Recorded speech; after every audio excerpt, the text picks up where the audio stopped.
করে যাবে আমাদের ওনাদের সাথেই তো আছি এক গাড়িতে। আপনি চলে যাবেন তো? আচ্ছা, ঠিক আছে, ঠিক আছে।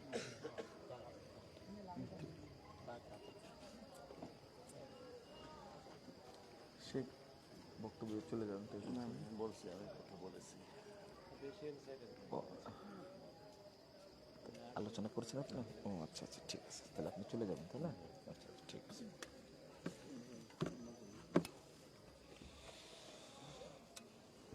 কত বুঝলাম?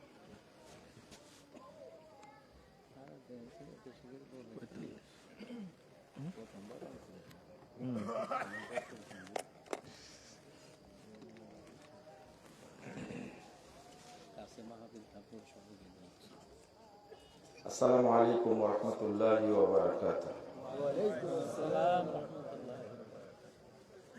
আলহামদুলিল্লাহ ওয়াসসালাতু ওয়াসসালামু আলা রাসূলিল্লাহ, আম্মা বা'দ। আউযু বিল্লাহি মিনাশ শাইতানির রাজীম। ওয়া মিম্মান খালাকনা উম্মাহ ইয়াহদুনা বিল হক ওয়া বিহি ইয়া'দিলুন। ওয়া ক্বালা তাআলা فمن يكفر بالإيمان فقد حبط عمله وهو في الآخرة من الخاسرين. وقال صلى الله عليه وسلم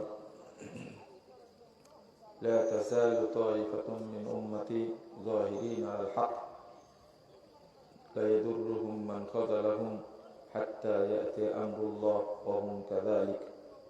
رواه مسلم.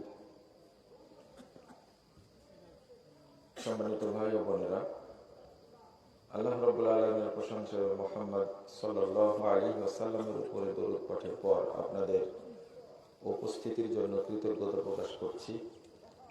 আল্লাহর কাছে দোয়া করছি রব্বুল আলামিন যেন আজকের এই প্রোগ্রামকে কবুল করে নেন। আমিন।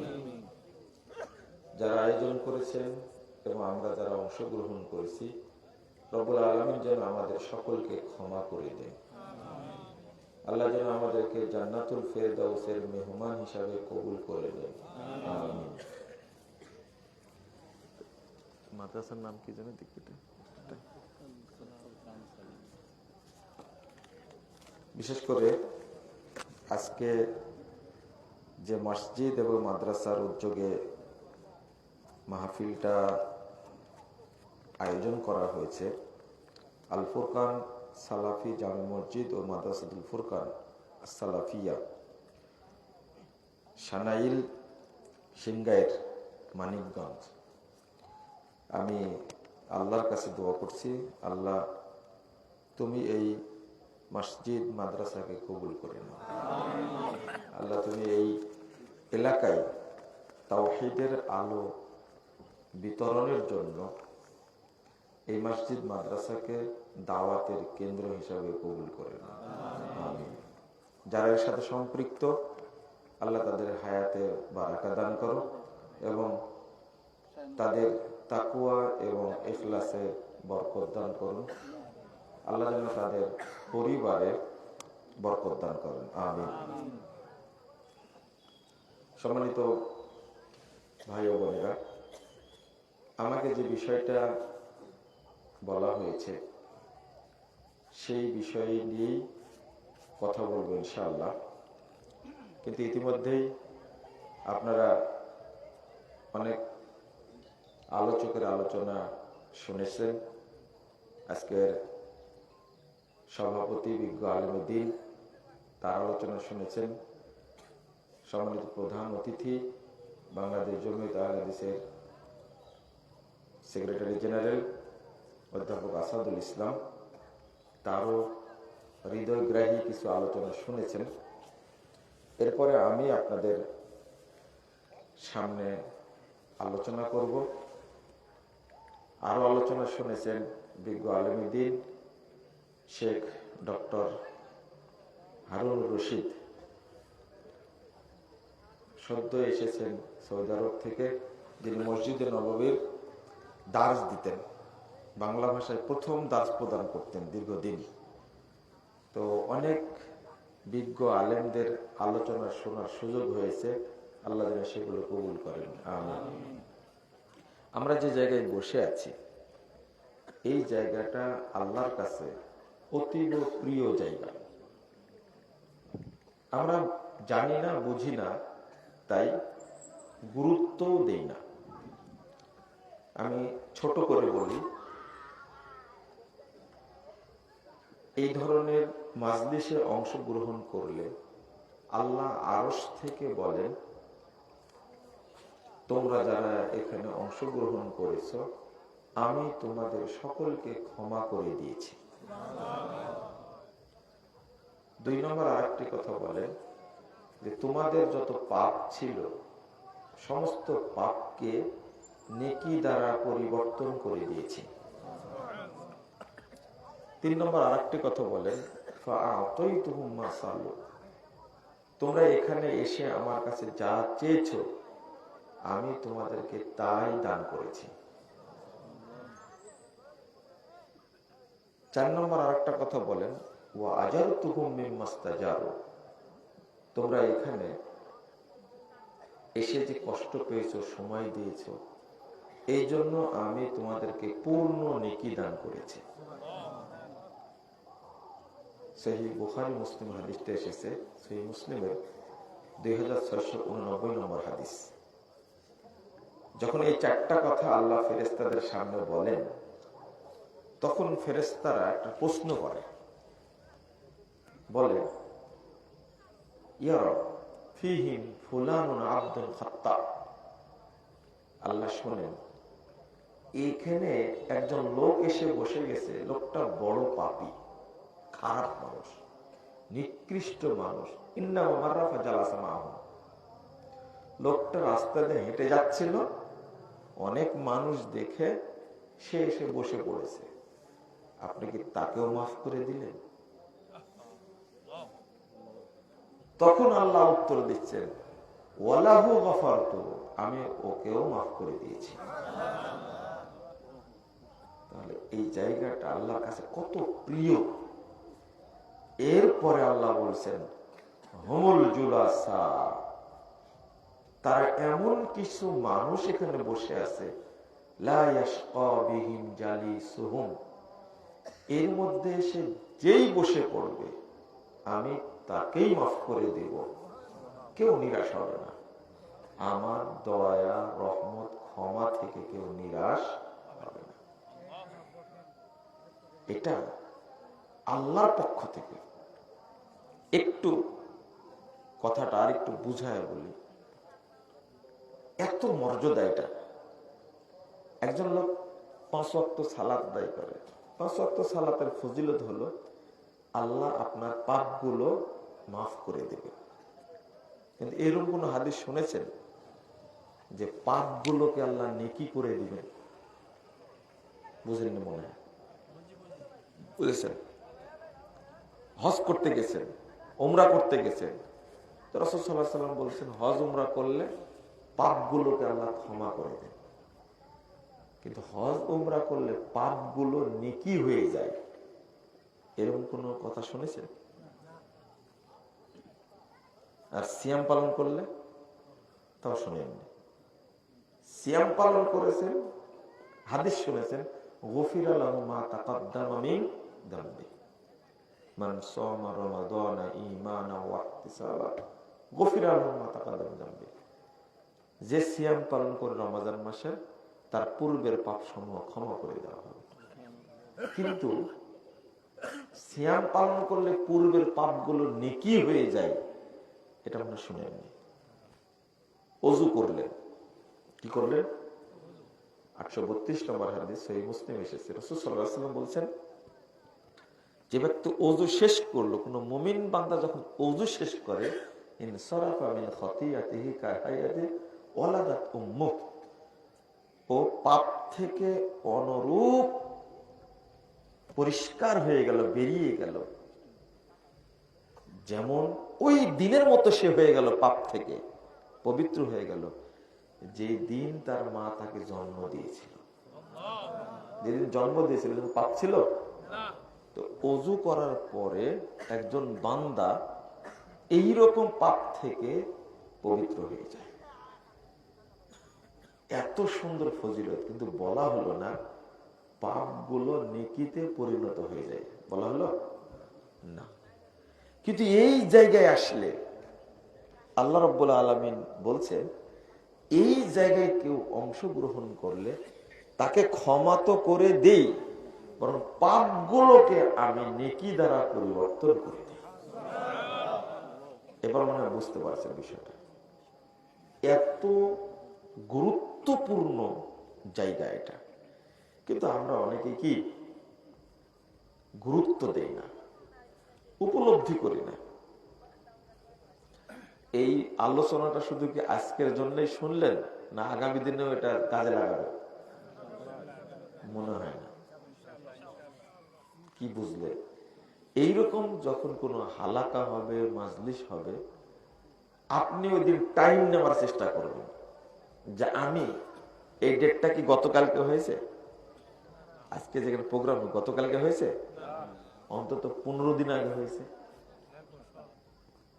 বিয়ের ডেটও কিন্তু এত আগে হয় না, এটা জানেন আপনি? 1 সপ্তাহ 10 দিনের মধ্যে বিয়ের ডেট হয়। আর এটা হচ্ছে কি, যদি অন্যান্য প্রোগ্রাম মাস 2-3 আগেই হয়, কিন্তু এটা একটু আগে ভাগে, ডেটটা অল্প টাইমে হয়েছে, তাও তো 15 দিন আগে নাকি? তো আপনি কেন প্রস্তুতি নেননি? অন্তত যদি ভাবনা থাকতো যে আমি যাই, ক্ষমা যেন আল্লাহ আমাকে করেন। আচ্ছা, আর একটা গুরুত্বপূর্ণ কথা হয়তো আপনারা ভুলে গেছেন, এটা হলো দোয়া কবুলের জায়গা। কি কবুলের জায়গা? তা আপনারা আসছেন, আল্লাহর কাছে কি চেয়েছেন? আল্লাহ কি বললেন? ফাআতাইতুহুম মা সাআলু। তারা যা চেয়েছে আমি তাদেরকে তাই দিয়ে দিছি। এখানে চাইলে আল্লাহ দোয়া কবুল করেন। ফাআতাইতুহুম মা সাআলু, যা চেয়েছে আমি তাই দিয়েছি তাদেরকে। আমি দিব এটা বলছেন না, কি বলছেন? আমি দিয়ে দিছি। আল্লাহর কাছে অন্তত চাইতে হবে। আমি কিন্তু 2টা জিনিস চাইছি। একটা বলেছি যারা আয়োজন করেছেন এবং আমরা যারা অংশগ্রহণ করেছি, আল্লাহ তুমি আমাদেরকে মাফ করে দাও। আর একটা বলেছি, আল্লাহ তুমি আমাদেরকে জান্নাতুল ফেরদাউসের মেহমান হিসাবে কবুল করে নাও। এইটা বাদ দিয়ে আপনারা কি চেয়েছেন, নিজে কি চেয়েছেন মনে হয় বুঝেননি, তাই না? আপনারা যেখানে বসে আছেন কি বলেছেন ভাষাটা? তারাক্কি মানে কি? এটা কিন্তু তবলিগের ভাষা। হ্যাঁ, বুঝেও না তারাক্কি মানে কি। আপনারা কেউ চাননি, তাহলে এখন বলবেন যে এটা জানাই তো ছিল না, যেখানে বসে চাইতে হয়। অন্তত চাইবেন আল্লাহর কাছে, আল্লাহ তুমি আমাকে জান্নাতের জন্য কবুল করো। এই কথাটা বলা কি খুব কঠিন? কিন্তু বলেননি কেউ। বলবেন আল্লাহ আমাকে কবরে আযাব দিও না। এটা কি বলা যায় না? এটা আজকেও তো কবুল হতে পারে না, মরবেন না? এরকম কেউ কি এখানে আছেন যে মরবে না? তাকে তো যে মরবে না সেই বলতে পারে আমার চাওয়ার দরকার নাই। আর যে মরবে, কবর হবে, তার তো বলা ফরজ যে আল্লাহ তুমি কি কবরে আযাব দিও না। তো আমরা দোয়া করি কোন জায়গায়? পীরের দরবারে গিয়ে, তাই না? তাও মরা পীর। কি পীর? মরা পীর। তাও মরে গেছে 200 বছর আগে, 300 বছর আগে। ওর কাছে ধন না দিয়ে কোন লাভ আছে? দোয়া করতে হবে মসজিদে গিয়ে, কিন্তু মানুষ দোয়া করছে মাজারে গিয়ে। এটা হলো তাই? দোয়া করতে হবে এরকম মাজলিসে, আল্লাহ দোয়া কবুল করেন তাই। ও মাজলিসে না গিয়ে মন্দিরে গিয়ে বসে আছে, তাই হবে কি? জায়গা চিনতে ভুল করেছে। জায়গা চিনতে কি ভুল করেছে? এটাই তো বড় ভুল আমাদের, সঠিক জায়গা চিনে নেই। এখন আপনি যদি মানে কি বলে বউ না চিনতে পারে, এখন আপনি যদি বউকে মা বলে ডাকেন তাহলে কি অবস্থা হবে বলেন দেখি। বউ আর মা কি এক পরিবারে তো আছে, তাই না? যদি বউকে মা বলেন তাহলে মা যদি থাকে তাহলে কি হবে? বিচার কিন্তু ওখানে হয়ে যাবে। ঝাঁটা যে কয়টা দিবে আপনাকে, একই জায়গা। মা যতই ভালো শব্দ হোক না কেন, কিন্তু বউকে যদি মা বলেন তাহলে কিন্তু খবর আছে। ও আর বুঝবে না যে ভালো যে শব্দ বললে সমস্যা কি। আপনার বাড়িতে আপনি দ্বন্দ্ব লাগালেন, জায়গা চিন্তা হবে। কি চিন্তা হবে? জায়গা চিন্তা হবে। একজন আলেম মানুষ, তার সাথে কথা হচ্ছে যে আপনারা ইন্নী ওয়াজ্জাহাতু ওয়াজহিয়া লিল্লাযী ফাতারাস সামাওয়াতি ওয়াল আরদ, এইটা জায়নামাজে দাঁড়ায় আমরা পড়ি, তো এইটা পড়তে নিষেধ করেন কেন? আমি বললাম যে নিষেধ করি, এটা তো রাসূল সাল্লাল্লাহু আলাইহি ওয়াসাল্লাম পড়েননি। তখন বলছে যে আরে কোরআনের আয়াত, যে কিসের আয়াত? কোরআনের আয়াত পড়তে নিষেধ করবেন কেন? এখন এই পাগলাকে কি দিয়ে বুঝাবে? আমি যতই বলি যে কোরআনের আয়াত পড়লে সমস্যা কি, ইন্নী ওয়াজ্জাহাতু ওয়াজহিয়া লিল্লাযী ফাতারাস সামাওয়াতি ওয়াল আরদ। একজন আলেম দাওরা পাস, হাটহাজারে পাস, দেওবন্দ পাস মানুষ, তাকে আপনি কি দিয়ে বোঝাবেন? ঘুরে আবার বলে কোরআনের আয়াত পড়া যাবে না। আর আমি বলছি কি যে জায়নামাজে দাঁড়িয়ে রাসূল সাল্লাল্লাহু আলাইহি ওয়াসাল্লাম যে এই আয়াতটা পড়েছেন তার কোনো দলিল আছে? ঘুরে আবার বলে কোরআনের আয়াত পড়া যাবে না। আপনারা কি বুঝতে পারছেন? তো আমি তখন বললাম যে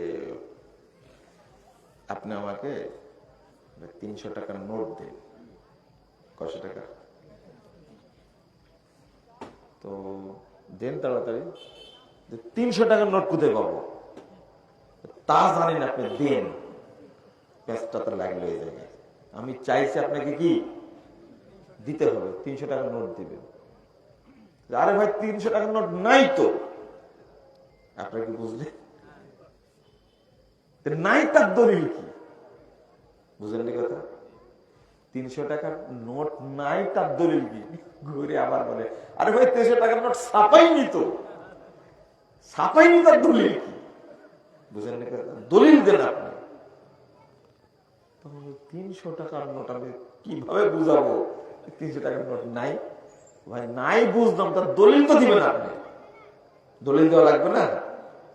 আমি বললাম যে নায়ের যে দলিল থাকে না, এখন কি বুঝেছে? ও আপনি এইভাবে অপমান করলেন আমাকে। না এইভাবে করবো কেন? আপনি সোজা অপমান করলাম, সোজা সুজি। ঘুরে একই কথা বলে নাই। আচ্ছা ভাই নাই তার দলিল দেন। আপনাকে বুঝতে পারলেন?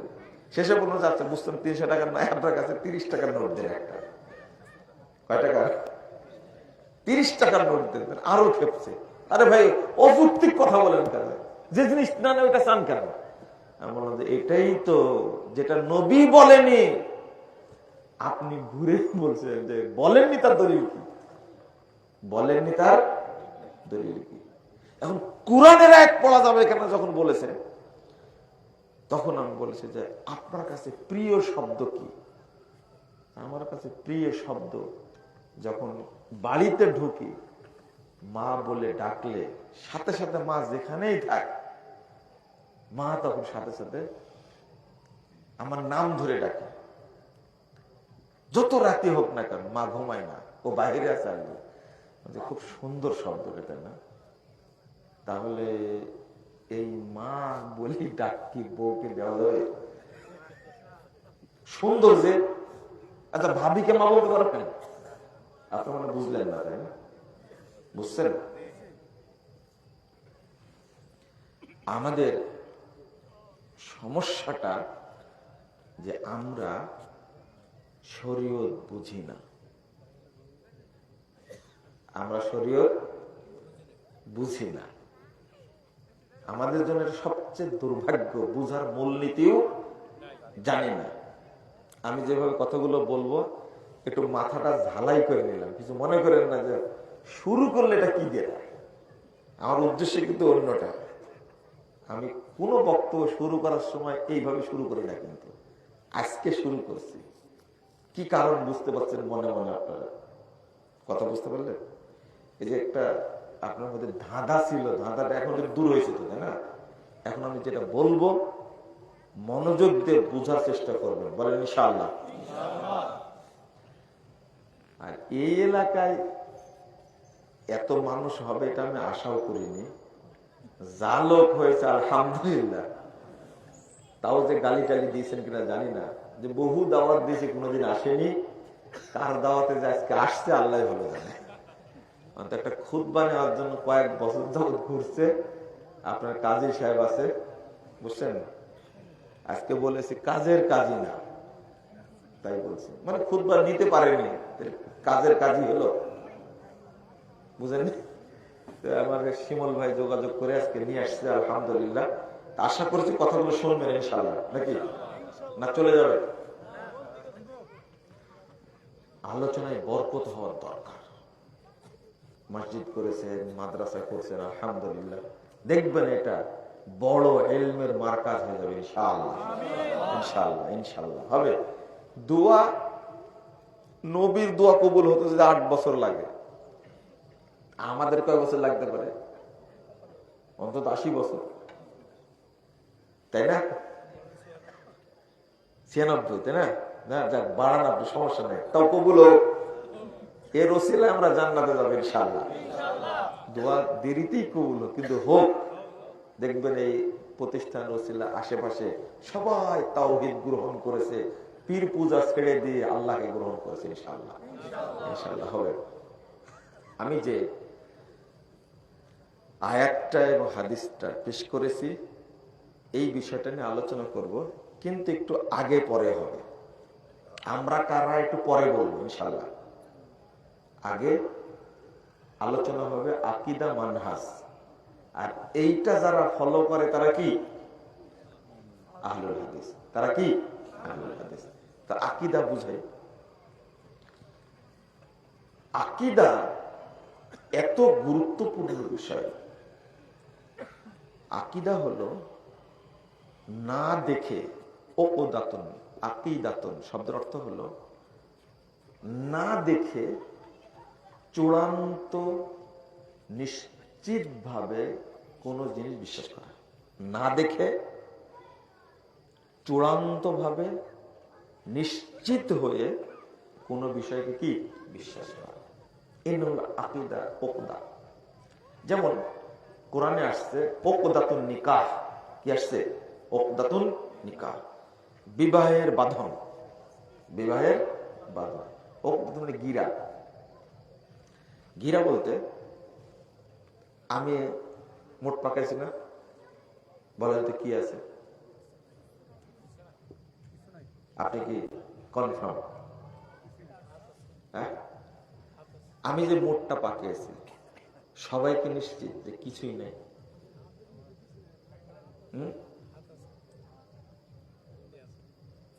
আল্লাযীনা ইউমিনুনা বিল গায়ব, কি যালিকাল কিতাব হুদাল লিল মুত্তাকিন। এটা খুব ভালো করে বুঝেন, পরিষ্কার হয়ে যাবে।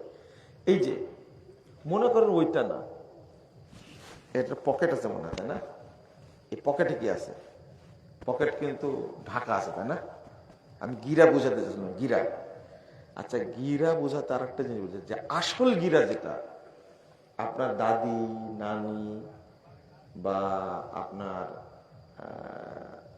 চাচি, মুরব্বী গোছের লোক আছে, এরা কাছে ওরা শাড়ির বা কাপড়ের আঁচলে গিট দিয়ে রাখতে, দেখছেন কি আপনারা? তো গিটের মধ্যে কি আছে? এটা হলো গিট।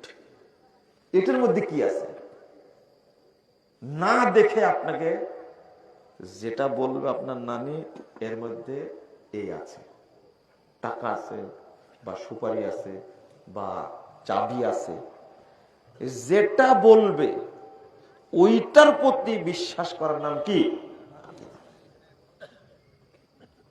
ওকদাতুন নিকাহ, বিবাহের বাঁধন। একজন আর একজন ছেলে মেয়ের কোন পরিচয় নাই, এখন না প্রেম টেম করে অপবিত্র হয়ে তারপরে বিয়ে হচ্ছে, তাই না? কিন্তু আগে একটা মেয়েকে প্রথম দিনই দেখেছে, পছন্দ হয়েছে, এরপরে বিয়ে হয়ে গেল, কারোর সাথে কারো পরিচয় নাই, একদিনের পরিচয় কি হয়ে গেল, বিয়ে হয়ে গেল। এত আপন হলো যে পৃথিবীতে তার চেয়ে আপন আর কেউ নেই। একে বলা হয়েছে ওকুদাতুন নিকাহ, এটি হলো বিবাহের বাঁধন। আরেকটা হলো এখানে বুঝার একটা ব্যাপার আছে। আল্লাহকে কে কে দেখেছেন? আল্লাহকে কে কে দেখেছেন? কেউ দেখেননি? বিশ্বাস করেন? এই তো বিশ্বাসটা তো কেমন, এই বিশ্বাসে কোনো সন্দেহ আছে? নিশ্চিত বিশ্বাস, না দেখে বিশ্বাস করেছি। জাহান্নাম কে কে দেখেছেন? দেখেননি? বিশ্বাস হয়? জান্নাত কে কে দেখেছেন?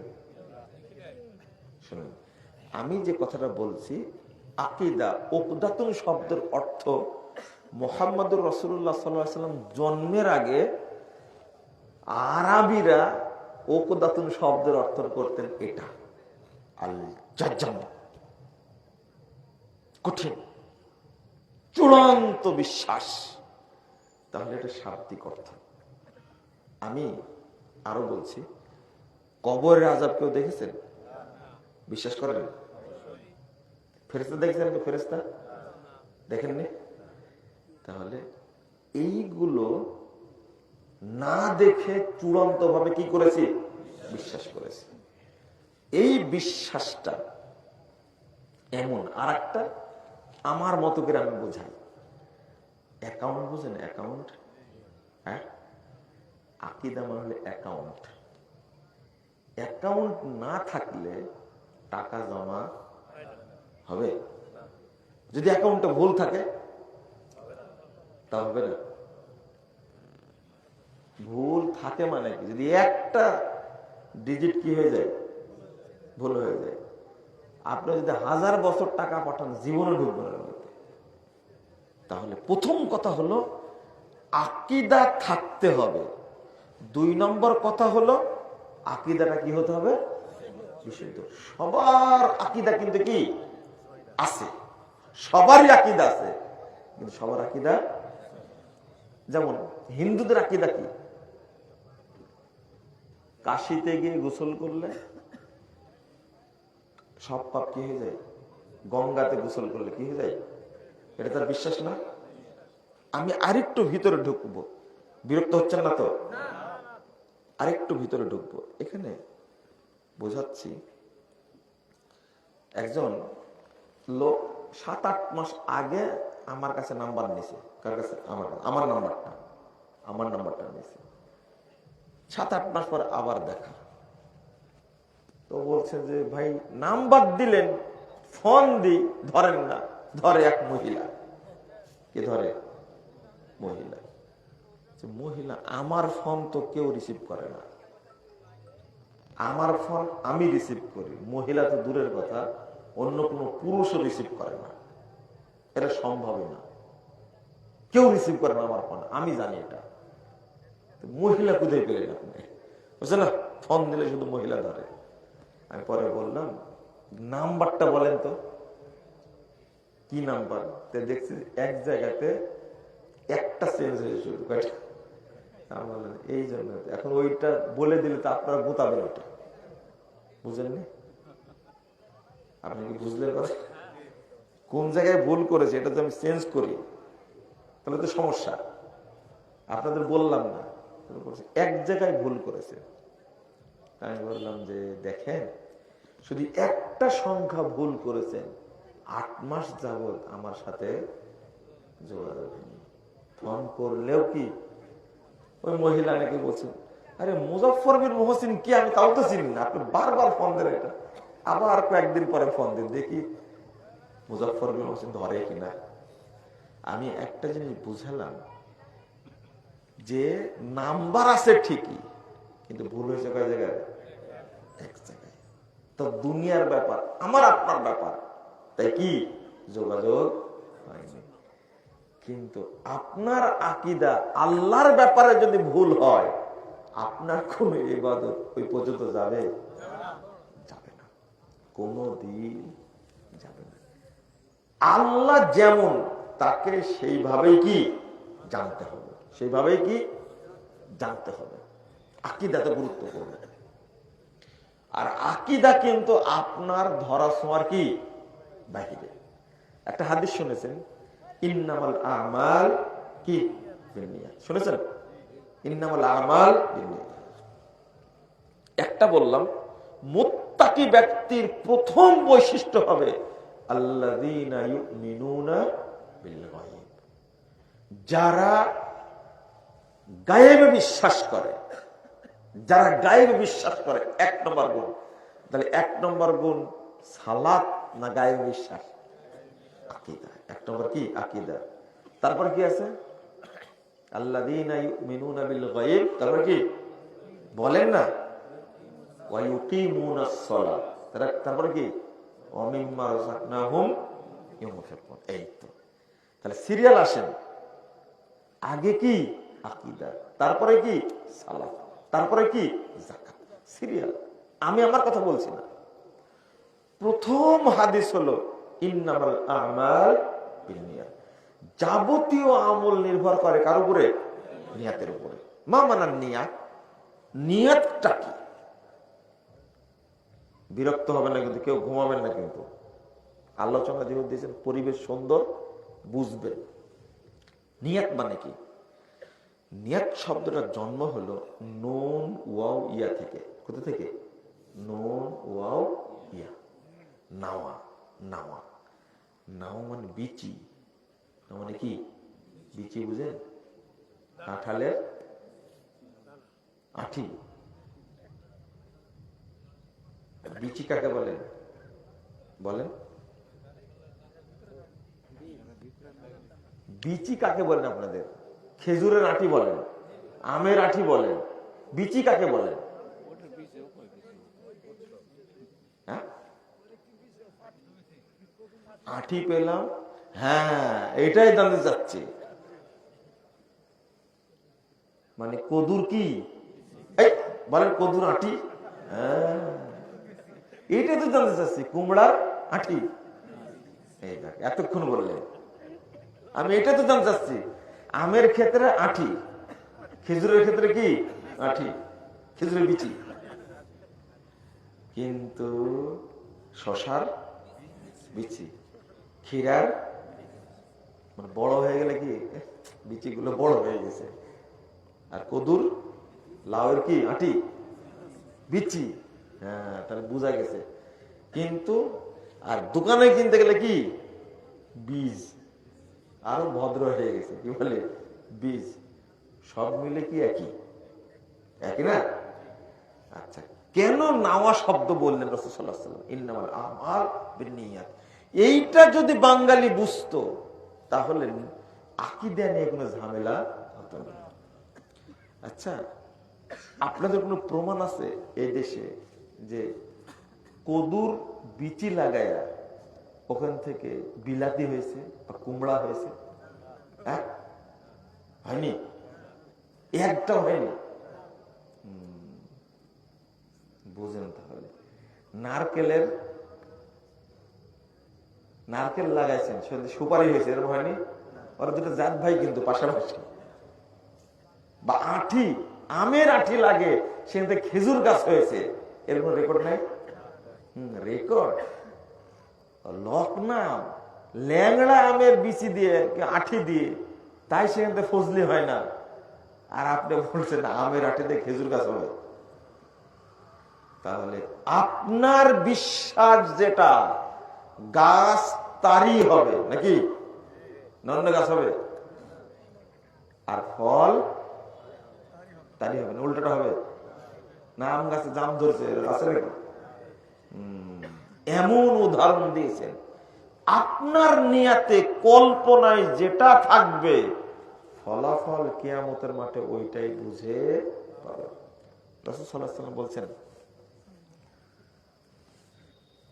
আপনার 2942 নম্বর হাদিস, ইবনে মাজাহর মধ্যে এসেছে। রাসূল সাল্লাল্লাহু আলাইহি ওয়াসাল্লাম বলছেন, ইন্নামা ইউহশারুন নাস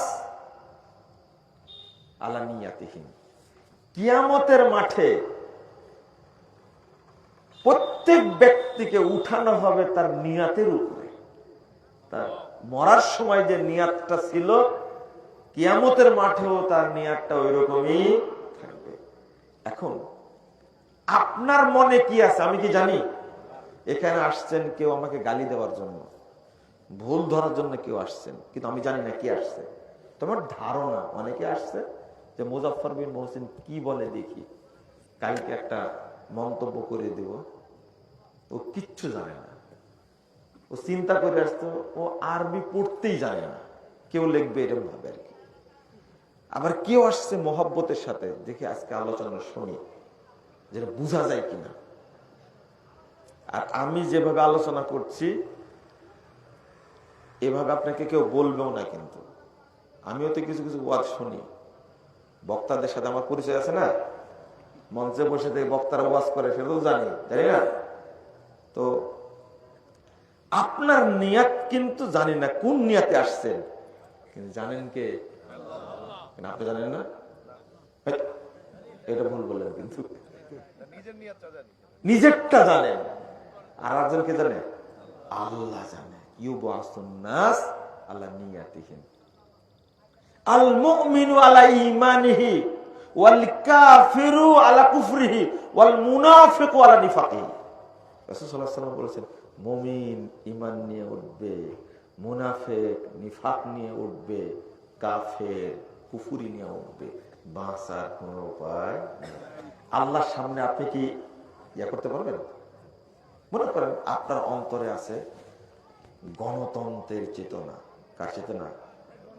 এখানে আসছেন, আপনার কথাটা খুব সুন্দর, সকল ক্ষমতার উৎস কে? আল্লাহ। কিন্তু মানিকগঞ্জের মাঠে গিয়ে জিজ্ঞেস করবে রাজনীতি দলের, সকল ক্ষমতার উৎস জনগণ। কি ঠিক? এখন বলেন তো দুটার মধ্যে পার্থক্য আছে না নাই? জায়গার পার্থক্য হয়ে গেছে। এখানে প্রোগ্রাম, তাই কি বললেন? আল্লাহ। আর ওখানে কি ভোট, এই জন্য কি বললেন? জনগণ। তাহলে নাম্বার ওয়ান কি? মুনাফিক। মাশাআল্লাহ, নিজেরাই বলছেন স্থান চেঞ্জ, হুকুম চেঞ্জ। মুনাফিক নাম্বার ওয়ান। এটা তো হয় না। সকল ক্ষমতার উৎস কে? আল্লাহ। এটা মরার সময় আপনি, জীবিত থাকার সময় কি আকীদা একই, কিন্তু যদি দুইটা আকীদা হয় দুই জায়গায়, কে জানে এটা? আর আপনি জানেন না। ইউবাসুন নাস আলা নিয়াতিহিম, ইহশারুন নাস আলা নিয়াতিহিম। যে যে অবস্থায় মরেছে ওই অবস্থায় তার হাসর হবে। যেমন আপনার আকীদা, আপনার বিশ্বাস আল্লাহ সর্বত্র বিরাজমান, এই অবস্থায় মারা গেলেন, আল্লাহ সম্পর্কে আপনার আকীদা ভালো না খারাপ? শুধু খারাপ না, জঘন্য খারাপ কাকে কয়? শুধু খারাপ না, এটা মক্কার কাফের মুশরিকদের চেয়েও বেশি খারাপ। শুধু খারাপ না, কারণ মক্কার কাফের মুশরিকরা কখনো বলতো না আল্লাহ সর্বত্র বিরাজমান, কোনদিন বলতো না। আমরা বলছি, অথচ ওই আল্লাহর উদ্দেশ্যে রোজা করছি, ওই আল্লাহর উদ্দেশ্যে হজ করছি, ওই আল্লাহর উদ্দেশ্যে নামাজ পড়ছি, কিন্তু আল্লাহকে চিনি না। আল্লাযীনা ইউমিনুনা বিল গায়ব ওয়া ইউকিমুনাস সালাহ। আগে আকীদা, তারপরে কি? সালাত। কেন আকীদা? আপনি যত আমল করবেন, কার উদ্দেশ্যে? তাকে চিনেন না। তাকে কি চিনেন না? দেখেন এখানে দলিল একটা 537 নম্বর হাদিস সহিহ মুসলিমের মধ্যে এসেছে। রাসূলুল্লাহ সাল্লাল্লাহু আলাইহি ওয়াসাল্লাম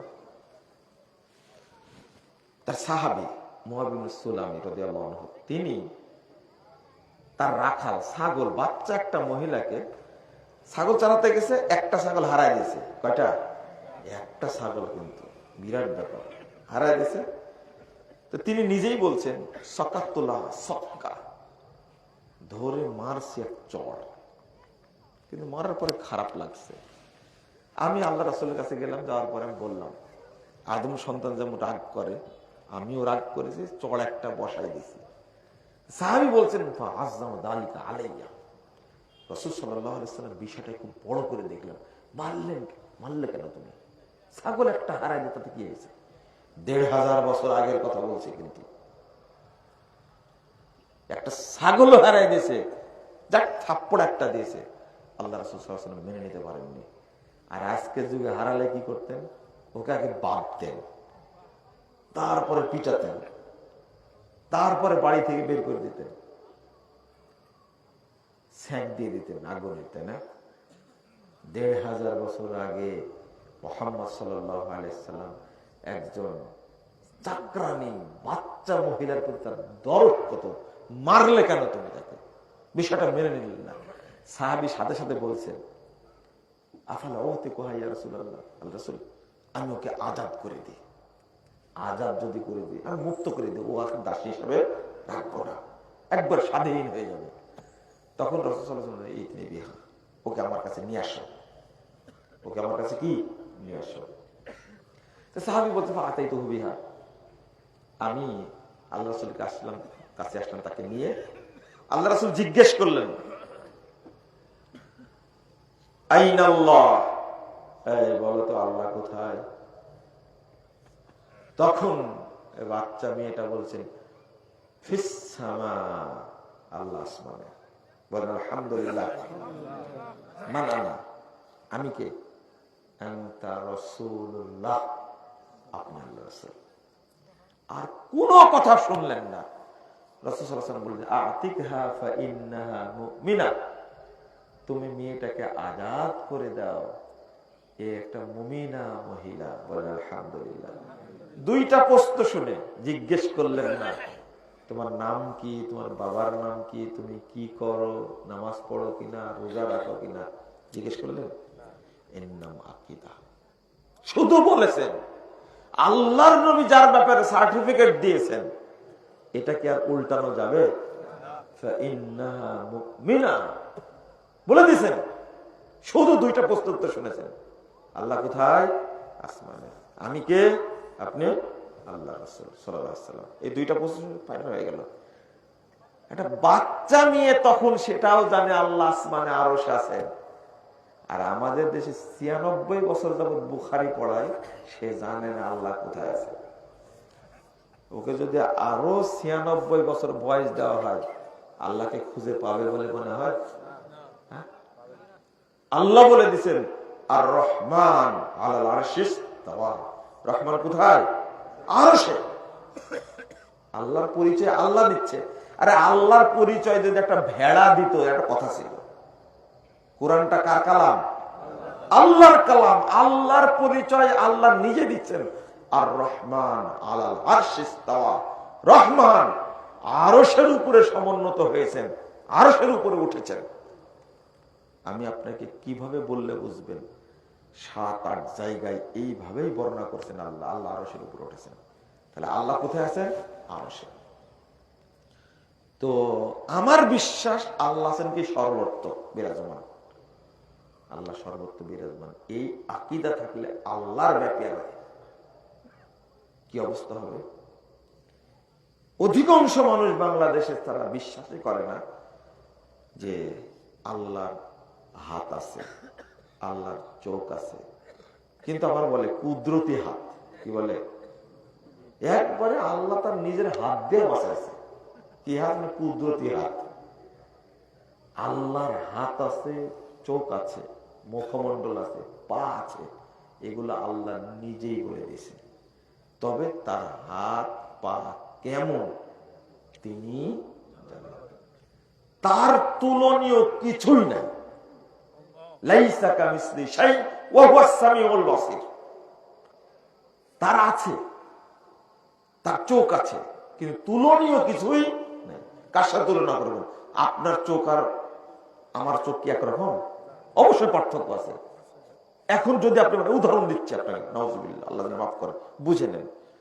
আপনি যদি বলেন না আল্লাহর পাটা আমার পায়ের মতো, আমি বলবো নামাজ পড়েন, রোজা করেন না, আমার পায়ের মতো, দুইজনের পা একরকম হবে? লাইসা কামিসলিহি শাই। এখন একজন বলল যে না না, মানুষের পায়ের মতো না, ঘোড়ার পায়ের মতো। আস্তাগফিরুল্লাহ। গরুর পা আর ঘোড়ার পা একরকম? সব কিন্তু আলাদা আলাদা। মিলাবেন কেন আপনি? মুরগির পা আর হাঁসের পা একরকম? হ্যাঁ, চিন্তা করেন। সবগুলোর অঙ্গ প্রত্যঙ্গ আলাদা আলাদা, কার সাথে মিলাবেন আপনি? অতএব পৃথিবীর কোন কিছুর সাথে আল্লাহর সিফাতের তুলনা করা যাবে না। তো বিশ্বাস রাখতে হবে, যেভাবে আল্লাহ বলেছেন ওইভাবে কি বিশ্বাস করতে হবে।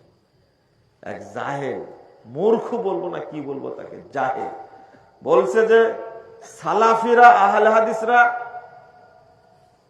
বলে যে আল্লাহ আরশে আছে, কিন্তু বিজ্ঞানের যে উৎকর্ষ, বিজ্ঞানের যে বর্তমান অবস্থা, সে সব গ্রহ উপগ্রহে যাচ্ছে বিজ্ঞান, কোন দিন যেন বিজ্ঞানীরা আরশ পর্যন্ত যাবে আর আল্লাহকে গ্রেফতার করে নিচে নামাবে। এ মুসলিম না কাফের? এ কি কাফের? এ মুরতাদ, এ মুরতাদ।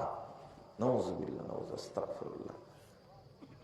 এখন পর্যন্ত কি কোন বিজ্ঞানী কোন রকেট প্রথম আসমান পর্যন্ত যেতে পেরেছে? আল্লাহ সম্পর্কে একটা বাজে কথা বললো, কোথায় আরশ? বলছে বিজ্ঞানীরা যে আল্লাহ কি করবে, গ্রেফতার করবে। নাউযুবিল্লাহ। আল্লাহ সম্পর্কে বাজে মন্তব্য করে। কতটা মূর্খ হলে এই ধরনের কথা বলে?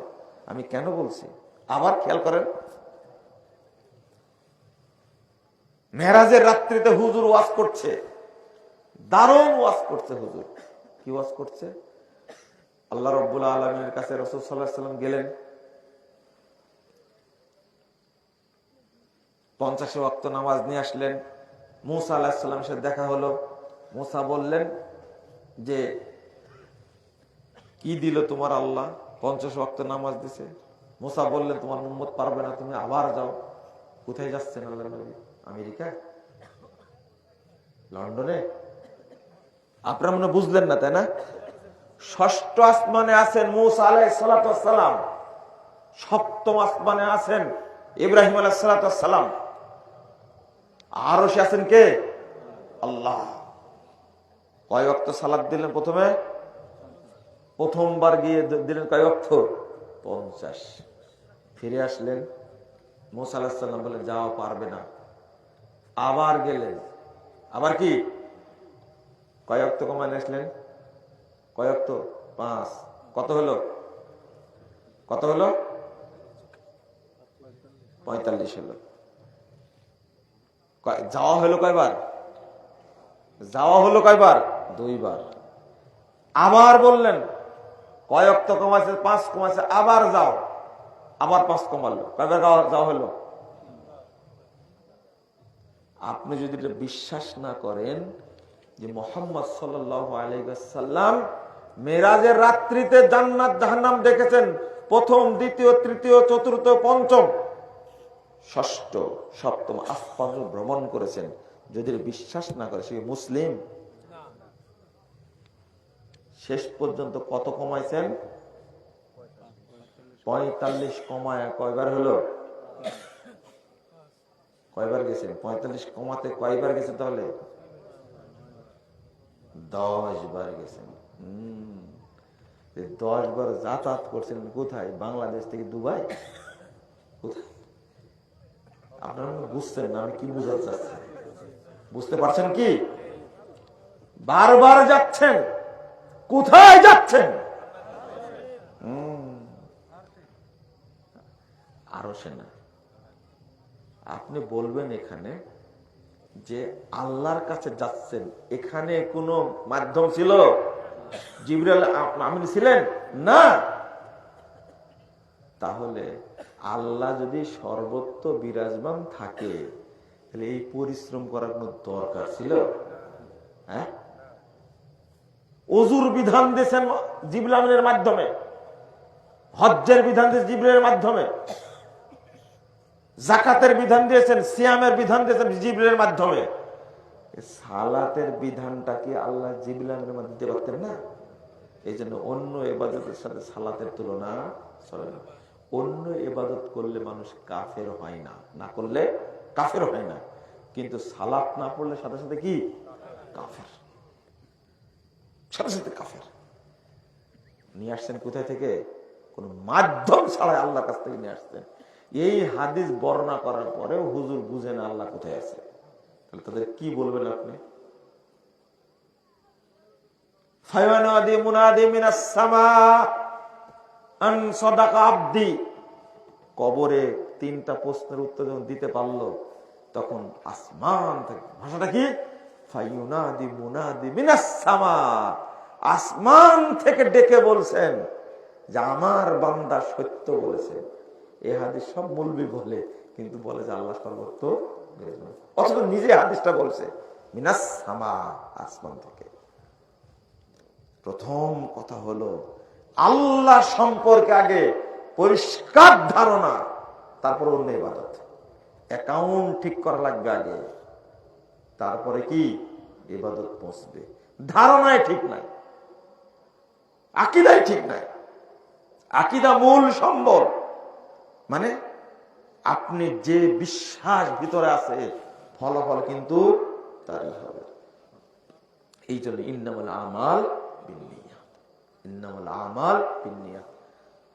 কোন মুসলিম কিন্তু স্বপ্ন দেখে না যে আমি আজমিরে গেছি, দেখে? কিন্তু বহু মুসলিম স্বপ্ন দেখে কাবাতে হজ করতে গেছে, দেখে না? হ্যাঁ, মসজিদে সালাত পড়ছে দেখে, কিন্তু কোন মুসলিম স্বপ্ন দেখে না যে মন্দিরে কি পূজাতে ভোগ দিচ্ছে, দেখে? হ্যাঁ, এটাই হলো পার্থক্য। এই নিয়াতটা আপনার ধরা ছোঁয়ার বাহিরে, কিন্তু আপনার মতি গতি ফলো করে নিয়াত। মক্কার প্রতি আপনার চূড়ান্ত বিশ্বাস, তাই আপনি মক্কায় গেছেন স্বপ্নে। আর যার আজমিরের প্রতি চূড়ান্ত বিশ্বাস, সে স্বপ্নে আজমিরে চলে গেছে, তাই না? এটার নাম হলো নিয়াত।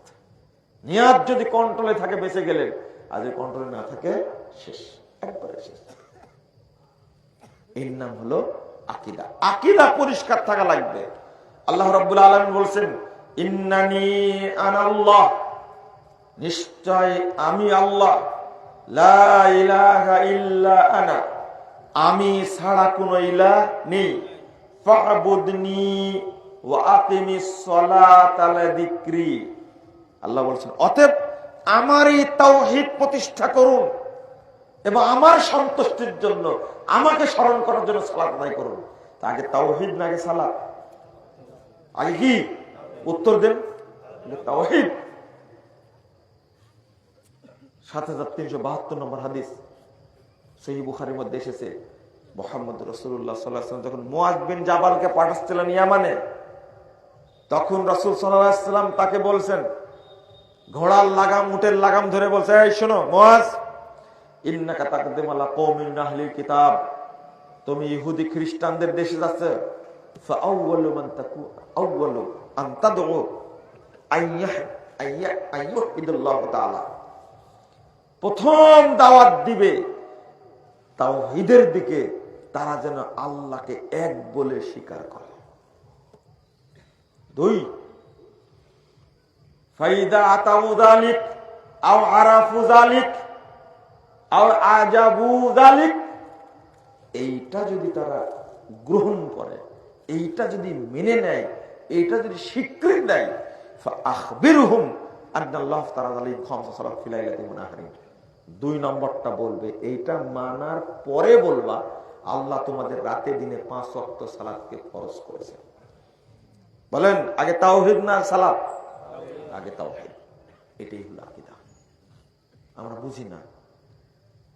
একজন লোক, একটা উদাহরণ দিয়ে দিই, আরো অনেক হাদিস আছে, আমি সংক্ষেপে বলি।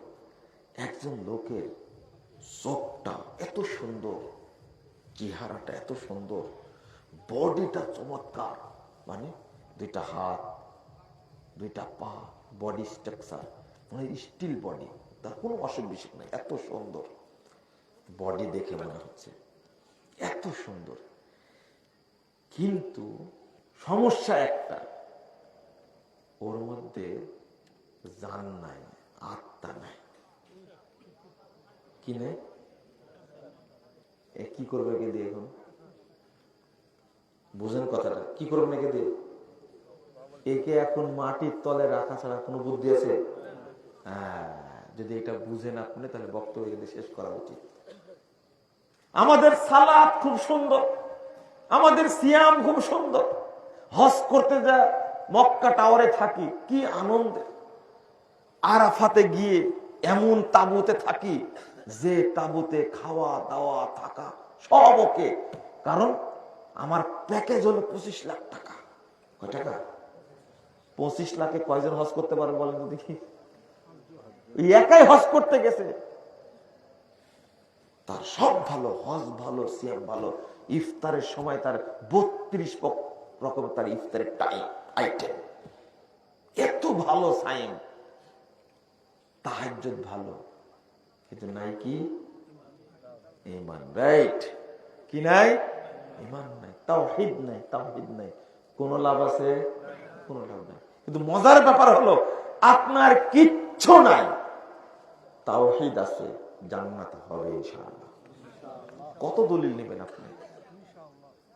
তাওহীদ আছে, আল্লাহ সম্পর্কে আপনার ভালো ধারণা। ওই যে লোকটি বলেছিল, মনে পড়ে কিনা, আমি মারা গেলে তোমরা আমাকে পুড়ায়া ছাই অর্ধেক সাগরে ফেলবে, আর অর্ধেক কোথায়? সেই বুখারী মুসলিম হাদিস।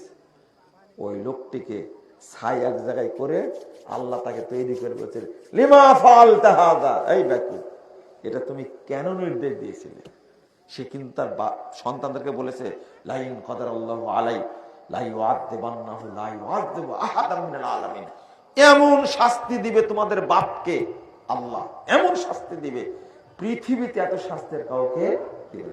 লাম ইয়ামাল হাসানাতান কত, জীবনে একটিও নেকি করেনি, করেনি জীবনে, কি একটাও নেকি করেনি, ইল্লা তাওহীদ। কিন্তু আল্লাহর প্রতি কি ছিল? বিশ্বাস ছিল। ওই হাদিসে আসছে ইল্লা তাওহীদ, মুসনাদ আহমদের হাদিস, ইল্লা তাওহীদ। কোন নেক আমল করেনি, কিন্তু কি আছে? তাওহীদ আছে। আল্লাহ জিজ্ঞেস, লিমা ফাআলতা, এই ব্যাকু এটা করছে কেন? প্রথম উত্তর, মিন খাশিয়াতিক, তোমার ভয় করেছি, ওয়া আনতা আ'লাম, আর আমার চেয়ে তুমি ভালো জানো আমি কেন করেছি। আল্লাহর প্রতি কেমন বিশ্বাস ছিল তার চিন্তা করেন। আমি পোড়াতে বলেছি, লাশ পোড়াতে বলেছি, ছাই করতে বলেছি, সাগরে ফেলে দিতে বলেছি, উড়াই দিতে বলেছি, বুঝলেন না মনে হয় না? বেঁচে গেল কি কারণে? দলিল, দলিল কোনো কিছুই নাই, আছে কি? তাওহীদ। আল্লাহ তাআলা গফারাল্লাহু লাহু, আল্লাহ এই ব্যক্তিকে ক্ষমা করে দিলেন। শুধু এই কথা, লাম ইয়ামাল হাসানাতান কত, একটা নেকিও করেনি, একটাও না। আল্লাহর নবী বলেন, লাম ইয়ামাল হাসানাতান কত, একটি নেকিও তার আমলনামায় ছিল না, কিন্তু তাকে আল্লাহ কি করে দিয়েছেন? ক্ষমা করে দিয়েছেন। কিন্তু তাওহীদ নাই, সালাত আছে, সিয়াম আছে, হজ আছে, যাকাত আছে, সদাচরণ আছে, তাবলীগ আছে, কি নাই? আকীদা নাই। কোন কাজে লাগবে? আপনি লাশটার কথা মনে করেন না, বয়স মাত্র 35 বছর, আরো অন্তত 35 বছর বাঁচত, লোকটা মারা গেছে, আফসোস করে কোনো লাভ হবে? ওর হাত পা দেখে, চাকরি বাকরি দেখে আফসোস করে কোনো লাভ আছে? এই লাশ দিয়ে আর কোনো লাভ হবে না। ওকে তাড়াতাড়ি কোথায় রাখতে হবে? মাটির নিচে। বাংলাদেশের মুসলিমদের অবস্থা একবার সেম, সালাত আদায় করছে কত ভালো করে, কিন্তু ভিতরে আকীদা কি? কুফরি আকীদা, ভিতরে শিরকি আকীদা, ভিতরে নিফাকি আকীদা। বুঝে না? বাংলাদেশে অধিকাংশ মানুষ মুশরিক, আল্লাহ বলে দিয়েছেন। আল্লাহ আয়াতের আলোকে অধিকাংশ মানুষ মুশরিক। ওমা ইউমিনু আকসারুহুম বিল্লাহ ইল্লা ওয়া হুম মুশরিকুন, সূরা ইউসুফ 6 নম্বর আয়াত। আল্লাহর প্রতি ঈমান আনা সত্ত্বেও অধিকাংশ মানুষ মুশরিক। কেন? অধিকাংশ মানুষ হলে মাজার পূজারী, অধিকাংশ মানুষ পীর পূজারী, অধিকাংশ মানুষই মূর্তি পূজারী, অধিকাংশ মানুষই মানে মন্দির পূজারী, শুধু একটা ভোট কেনার জন্য মন্দিরে মন্দিরে গিয়ে আল্লাহর নাম উল্লেখ করছে। নাউযুবিল্লাহ।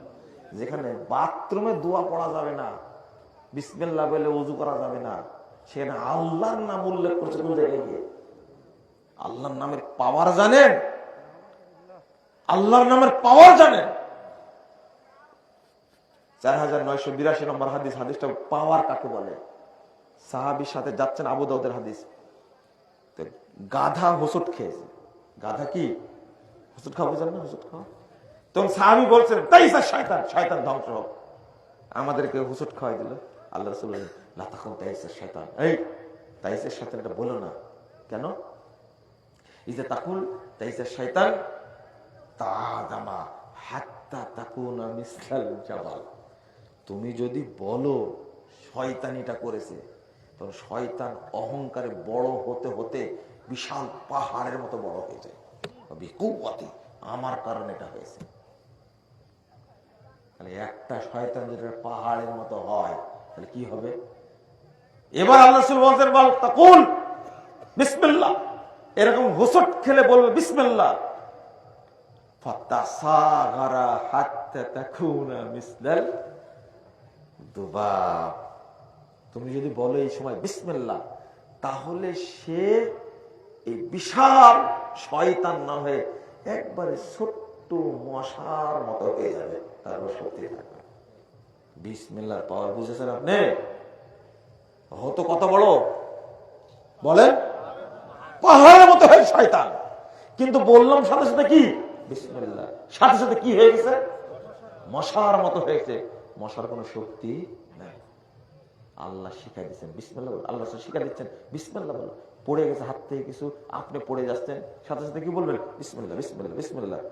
তাহলে শয়তান আপনার কাছে কখনো শক্তিশালী হতে পারবে না। বিসমিল্লাহর পাওয়ার, আল্লাহর নামের কত, আল্লাহর নামের কত মর্যাদা, কত পাওয়ার। আর মন্দিরে গিয়ে আল্লাহর প্রশংসা করছেন। নাউযুবিল্লাহ। বলেন একবার নাউযুবিল্লাহ, না বলবেন না? এটা আল্লাহর মানের খেলাফ।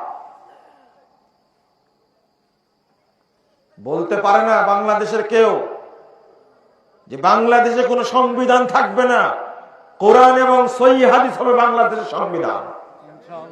বলতে পারে এটা? কোন ইসলামী দল বলবে? ভোট দিবেন কেন? বুঝেননি কথা? ঘোষণা দিক তো। বাংলাদেশে কোনো মতবাদ থাকবে না, কোন থিওরি মতবাদ থাকবে না, ইজম থাকবে না, কোন তন্ত্র মন্ত্র থাকবে না। বাংলাদেশ চলবে ইসলামের আলোকে। বলতে পারবে? এই সাহসটা কারো নাই। 3 নম্বর বলতে হবে, বাংলাদেশে কোনো মানুষ পূজা চলবে না, মাজার পূজা, কবর পূজা, খাম্বা পূজা চলবে না। যত মূর্তি আর মাজার আছে সব ভেঙ্গে চুরমার করে দেব। বলুক তো দেখি। কাদিয়ানীদের তো কাফের ঘোষণা করা সহজ, মাজার ভাঙ্গা ভাঙ্গেন তো। যারা কাদিয়ানীদের কাফের ঘোষণা করতে চাচ্ছে, হ্যাঁ, তারাই তো মাজার পূজারী। হ্যাঁ, কাদিয়ানীর যে কাফের, একটা মুসলিম 1 নম্বরে জানে, জানে না? জানে না? কাদিয়ানীরা যে কাফের, শিয়ারা যে কাফের, মুসলিমরা জানে না? কিন্তু এইটা জানাতে হবে যে মাজার পূজা করে, কবর পূজা করে, পীরকে সেজদা করে, তারা খাঁটি কাফের, অরিজিনাল কাফের। এটা মানুষকে জানাতে হবে। এটা কিভাবে বলবেন আপনি? এই টুপিওয়ালারা বলবে কথা? কোনদিন বলবে না। এই মেসেজটা দিতে হবে কি করে? মূর্তির সামনে গিয়ে দাঁড়ায় কিভাবে বলছে? খাম্বার সামনে গিয়ে দাঁড়ায় বলছে কি, শহীদ মিনারে ফুল দিলে নেকিও হয় না, পাপও হয় না। কি সুন্দর ইবলিস ফতোয়া। হ্যাঁ, মুনাজাত তো করে, ওগুলো তো হিন্দু হাত তোলে, তাই না? হাত তোলে না? লা হাওলা ওয়ালা কুওয়াতা ইল্লা বিল্লাহ। শুনেন, আল্লাহর কাছে প্রিয় তাওহীদ। আল্লাহ দেখবেন আপনার মধ্যে তাওহীদ আছে কিনা। অনেক দলিল আছে বলতাম, কিন্তু অতটুকু আগাচ্ছে না। এই পর্যন্তই। 2, মানহাজ কাকে বলে শুনবেন তো? আমার সাথে কথা বলতে হবে। মানহাজ ঠিক হলে কোনো পেঁয়াজ বাড়ত। মানহাজ শব্দের অর্থ হলো, আগে প্রশ্ন করে নি, সঠিক উত্তর দেবেন যে কোন তরকারিতে লবণ লাগে না বলেন তো দেখি? হ্যাঁ, সব তরকারিতে। আমি নোলা ইলিশ খাইছেন? খাইছেন? কখন খাইছেন? লবণ ছাড়া নোলা ইলিশ খাইছে উনি, আজকে শুনবো। ও নরম দিয়ে পাকাইছেন? এটা কেমন হলো? আমি প্রশ্ন করেছি যে কোন তরকারিতে লবণ লাগে না?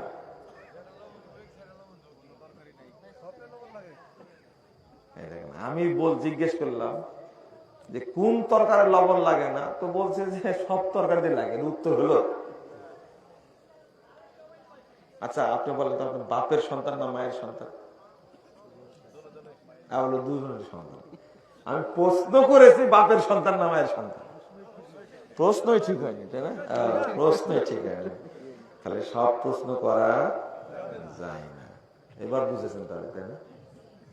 আমাকে প্রশ্ন করেছিল একজন এই আলামিন মসজিদে, ঢাকায়, মোহাম্মদপুরে। খুব ভালো তো প্রশ্ন হলো। বলেন তো আপনি মুসলমান না আহলে হাদিস? আমি বললাম যে ভালো প্রশ্ন করেছেন তো, এই প্রশ্ন আমার মধ্যে জাগলো কি করে? হ্যাঁ আপনি বলে যাবেন আপনি মুসলমান না আহলে হাদিস। আমি বললাম যে এটা খুব কঠিন প্রশ্ন, আপনি বলেন তো আপনি বাপের সন্তান না মায়ের সন্তান? বুঝলেন না কথা? বলেন আপনি বাপের সন্তান না মায়ের সন্তান?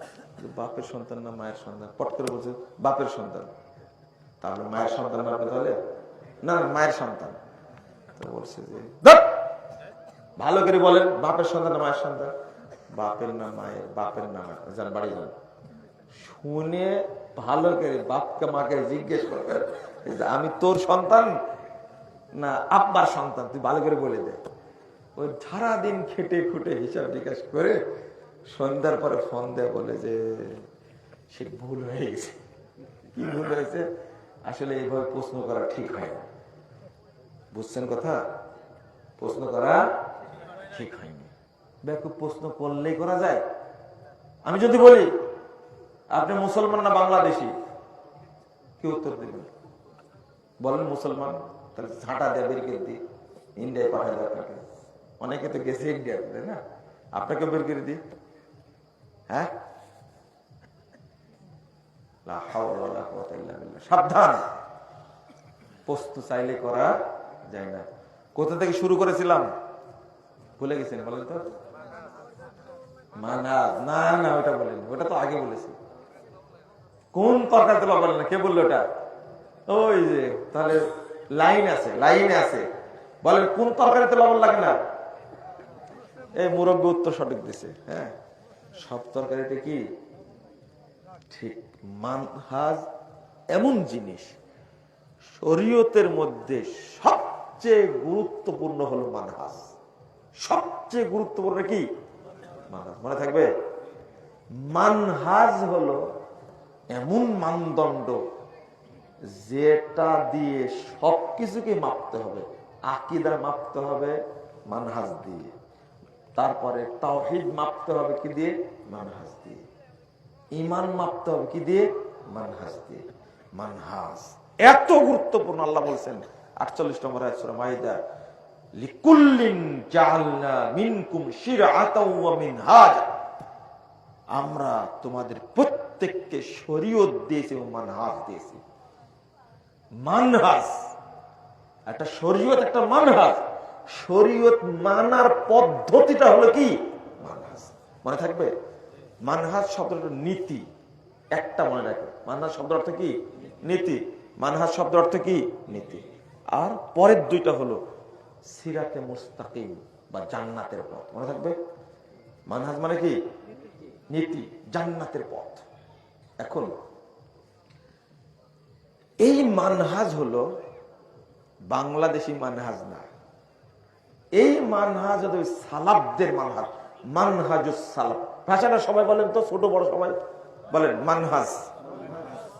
ভালো করে বলেন, মাযহাব না কিন্তু মানহাজ। এক জায়গাতে আধা ঘন্টা আলোচনা করলাম মানহাজের উপরে।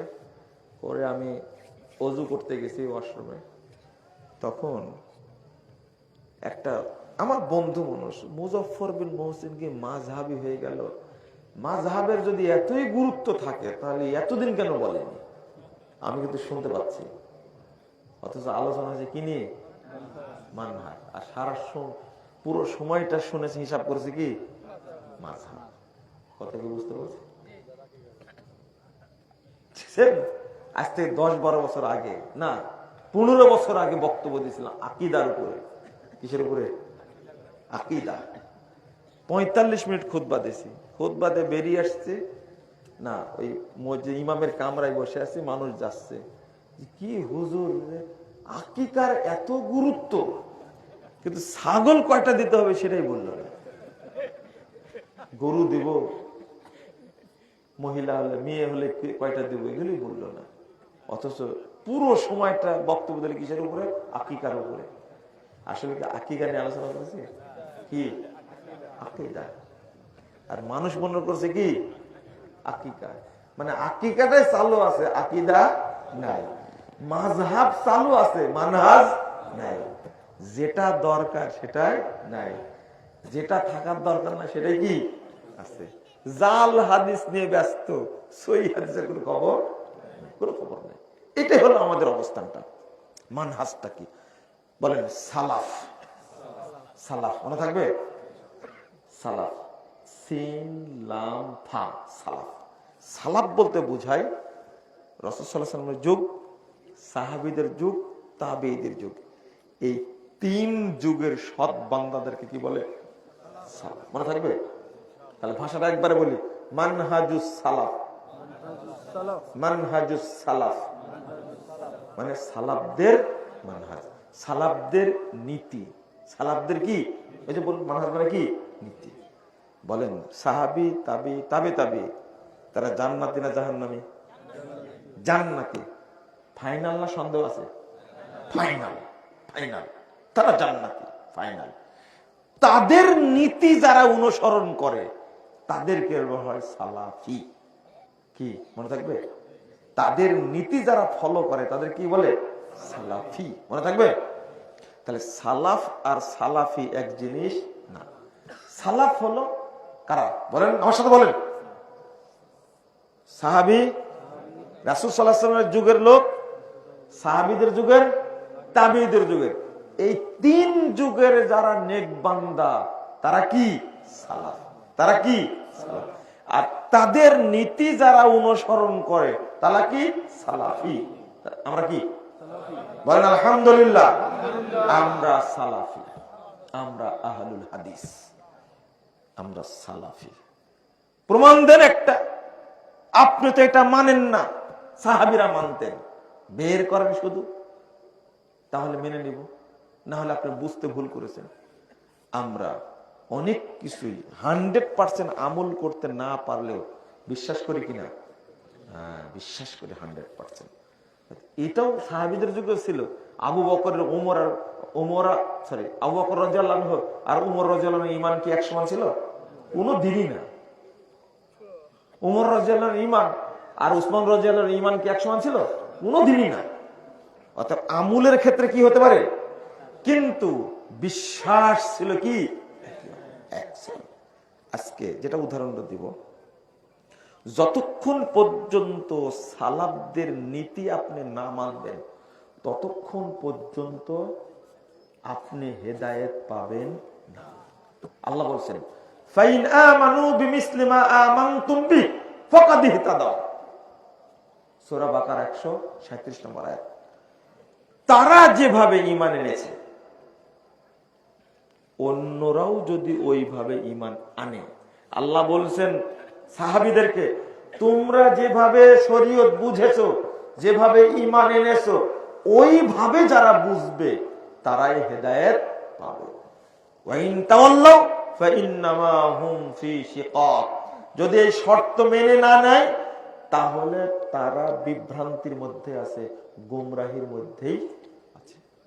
নাউযুবিল্লাহ, গোমরাহির মধ্যে আমরা থাকতে চাই না, গোমরাহির মধ্যে আমরা থাকতে চাই না। আমাদের জিনিসটা বুঝতে হবে খুব ভালো করে। সবকিছু মিলতে হবে তাদের মতো, রাজনীতিও মিলতে হবে তাদের মতো, অর্থনীতিও মিলতে হবে তাদের মতো। কথা কি বুঝতে পারলেন? নতুন করে রাজনৈতিক থিওরি আবিষ্কার করা যাবে না। নতুন করে অর্থনৈতিক থিওরি আবিষ্কার করা যাবে না। নতুন করে রাষ্ট্রনীতি প্রণয়ন করা যাবে না। যেমন সৌদি আরবে কোনো সংবিধান নাই, এটা জানেন তো? কোন সংবিধান নেই। আমাদের দেশে লাগে কেন? তারা কুরআন সুন্নাহকে ফলো করে, আর আমরা ফলো করি না।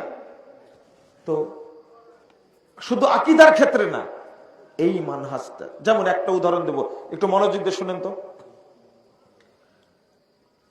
এক শ্রেণীর মানুষের আকীদা হলো, খেয়াল করেন, আল্লাহ সর্বত্র বিরাজমান। 2, আল্লাহ নিরাকার। 3, মানুষই আল্লাহ, আল্লাহই মানুষ। এরকম আকীদা আছে, জানেন তো? আছে। আর আরেক শ্রেণীর মানুষ, আরেকটা হলো যে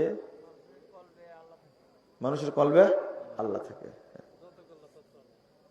আর এক শ্রেণীর মানুষের বলতে আল্লাহ বলতে কিছুই নাই।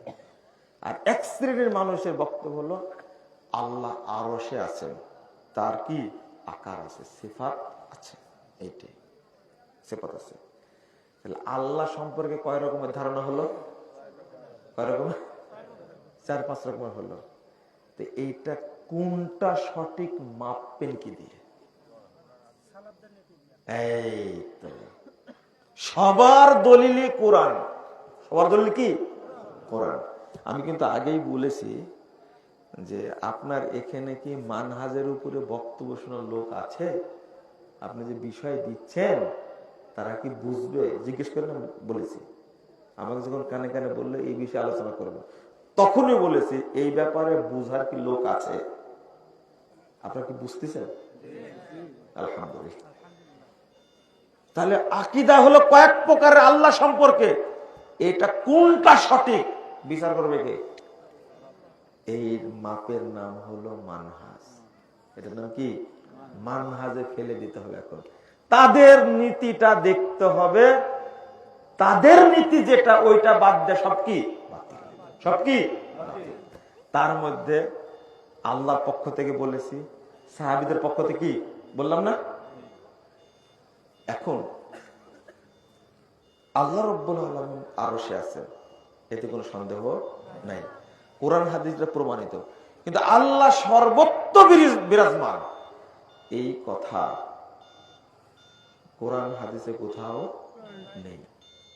মিথ্যা কথায় বেশি প্রচলিত আছে, মিথ্যা কথায় বেশি প্রচলিত আছে।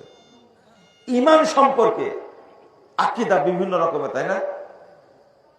যেমন মানুষের মধ্যে আল্লাহ আছে, দেখেন কিভাবে আল্লাহ আছে। এই জন্য তুমি কখনো পুলিশ হও, আবার কখনো কি হও? চোর হও। চোর হয়ে চুরি করো, পুলিশ হয়ে ধরো, সাপ হয়ে দংশন করো, উজা হয়ে ঝাড়ো। যেমনি নাচাও তেমনি নাচি পুতুলের কি দোষ? আমি কি ভুল বললাম এটা? খালি এই শ্রেণীর লোক বাংলাদেশে আছে বহুত। আচ্ছা, এই আকীদা ভালো আকীদা না কুফরি আকীদা? এরা কাফের। এরা কি? কাফের। যারা এই বিশ্বাস করে তারা কি? কাফের। কোথায় মাবুদ সপ্তম আসমানের উপরে, আর কোথায় বান্দা, তাই না? আর দুইটা কি করে দিছে? এক করে দিছে। হলুল আকীদা, ফানা ফিল্লাহ, ফানা ফিল্লাহ, আল্লাহর মধ্যে বিলীন হয়ে গেছে। বলে নাউযুবিল্লাহ। আরে বেটা, তুমি তো অপবিত্র। ও অপবিত্র, ওর মধ্যে নাকি আল্লাহ বিলীন হয়ে গেছে, তাই না? আস্তাগফিরুল্লাহ। কি গান বলছে? আকার কি সে নিরাকার সেই রব্বানা, আহমদ আহাদ হলে তবে যাই জানা, মিমের ওই পর্দাটিরে উঠিয়ে দেখরে মন, দেখবি সে তাই বিরাজ করে আহাদ নিরন্তর। নাউযুবিল্লাহ। বিখ্যাত কবি বলছে, আকার কি নিরাকার সেই রব্বানা, আহমদ আহাদ হলে তবে যাই জানা, মিমের ওই পর্দাটিরে উঠিয়ে দেখলে মন, দেখবি সে তাই বিরাজ করে আহাদ নিরন্তর। আস্তাগফিরুল্লাহ। আহমদ কে বলেন? নবী মুহাম্মদ সাল্লাল্লাহু আলাইহি ওয়াসাল্লাম। আর আহাদ কে? আল্লাহ। আহমদের মাঝখানে মিম উঠে দিলে কি হয়ে যাবে? আহাদ হয়ে গেল। তাহলে ও যে মোস্তাফি আরশ থা খুদা হোকার, ও তার পাড়া মদিনা মে মোস্তফা হোকার। যিনি আসমানে ছিলেন খুদা হয়ে, তিনি মোস্তফা হয়ে মদিনায় এসেছেন। এটা কারা তৈরি করেছে? এরা কি মুসলিম না কাফের? না না, শিয়া না। বাংলাদেশের লোকই আপনি শিয়া খুঁজেছেন ইরানে। খবরদার, যদি আহলুল হাদিসরা না থাকতো তো এই ইসলামের সঠিক রূপটা জানতে পেত। কি আলোচনা করবে এটা?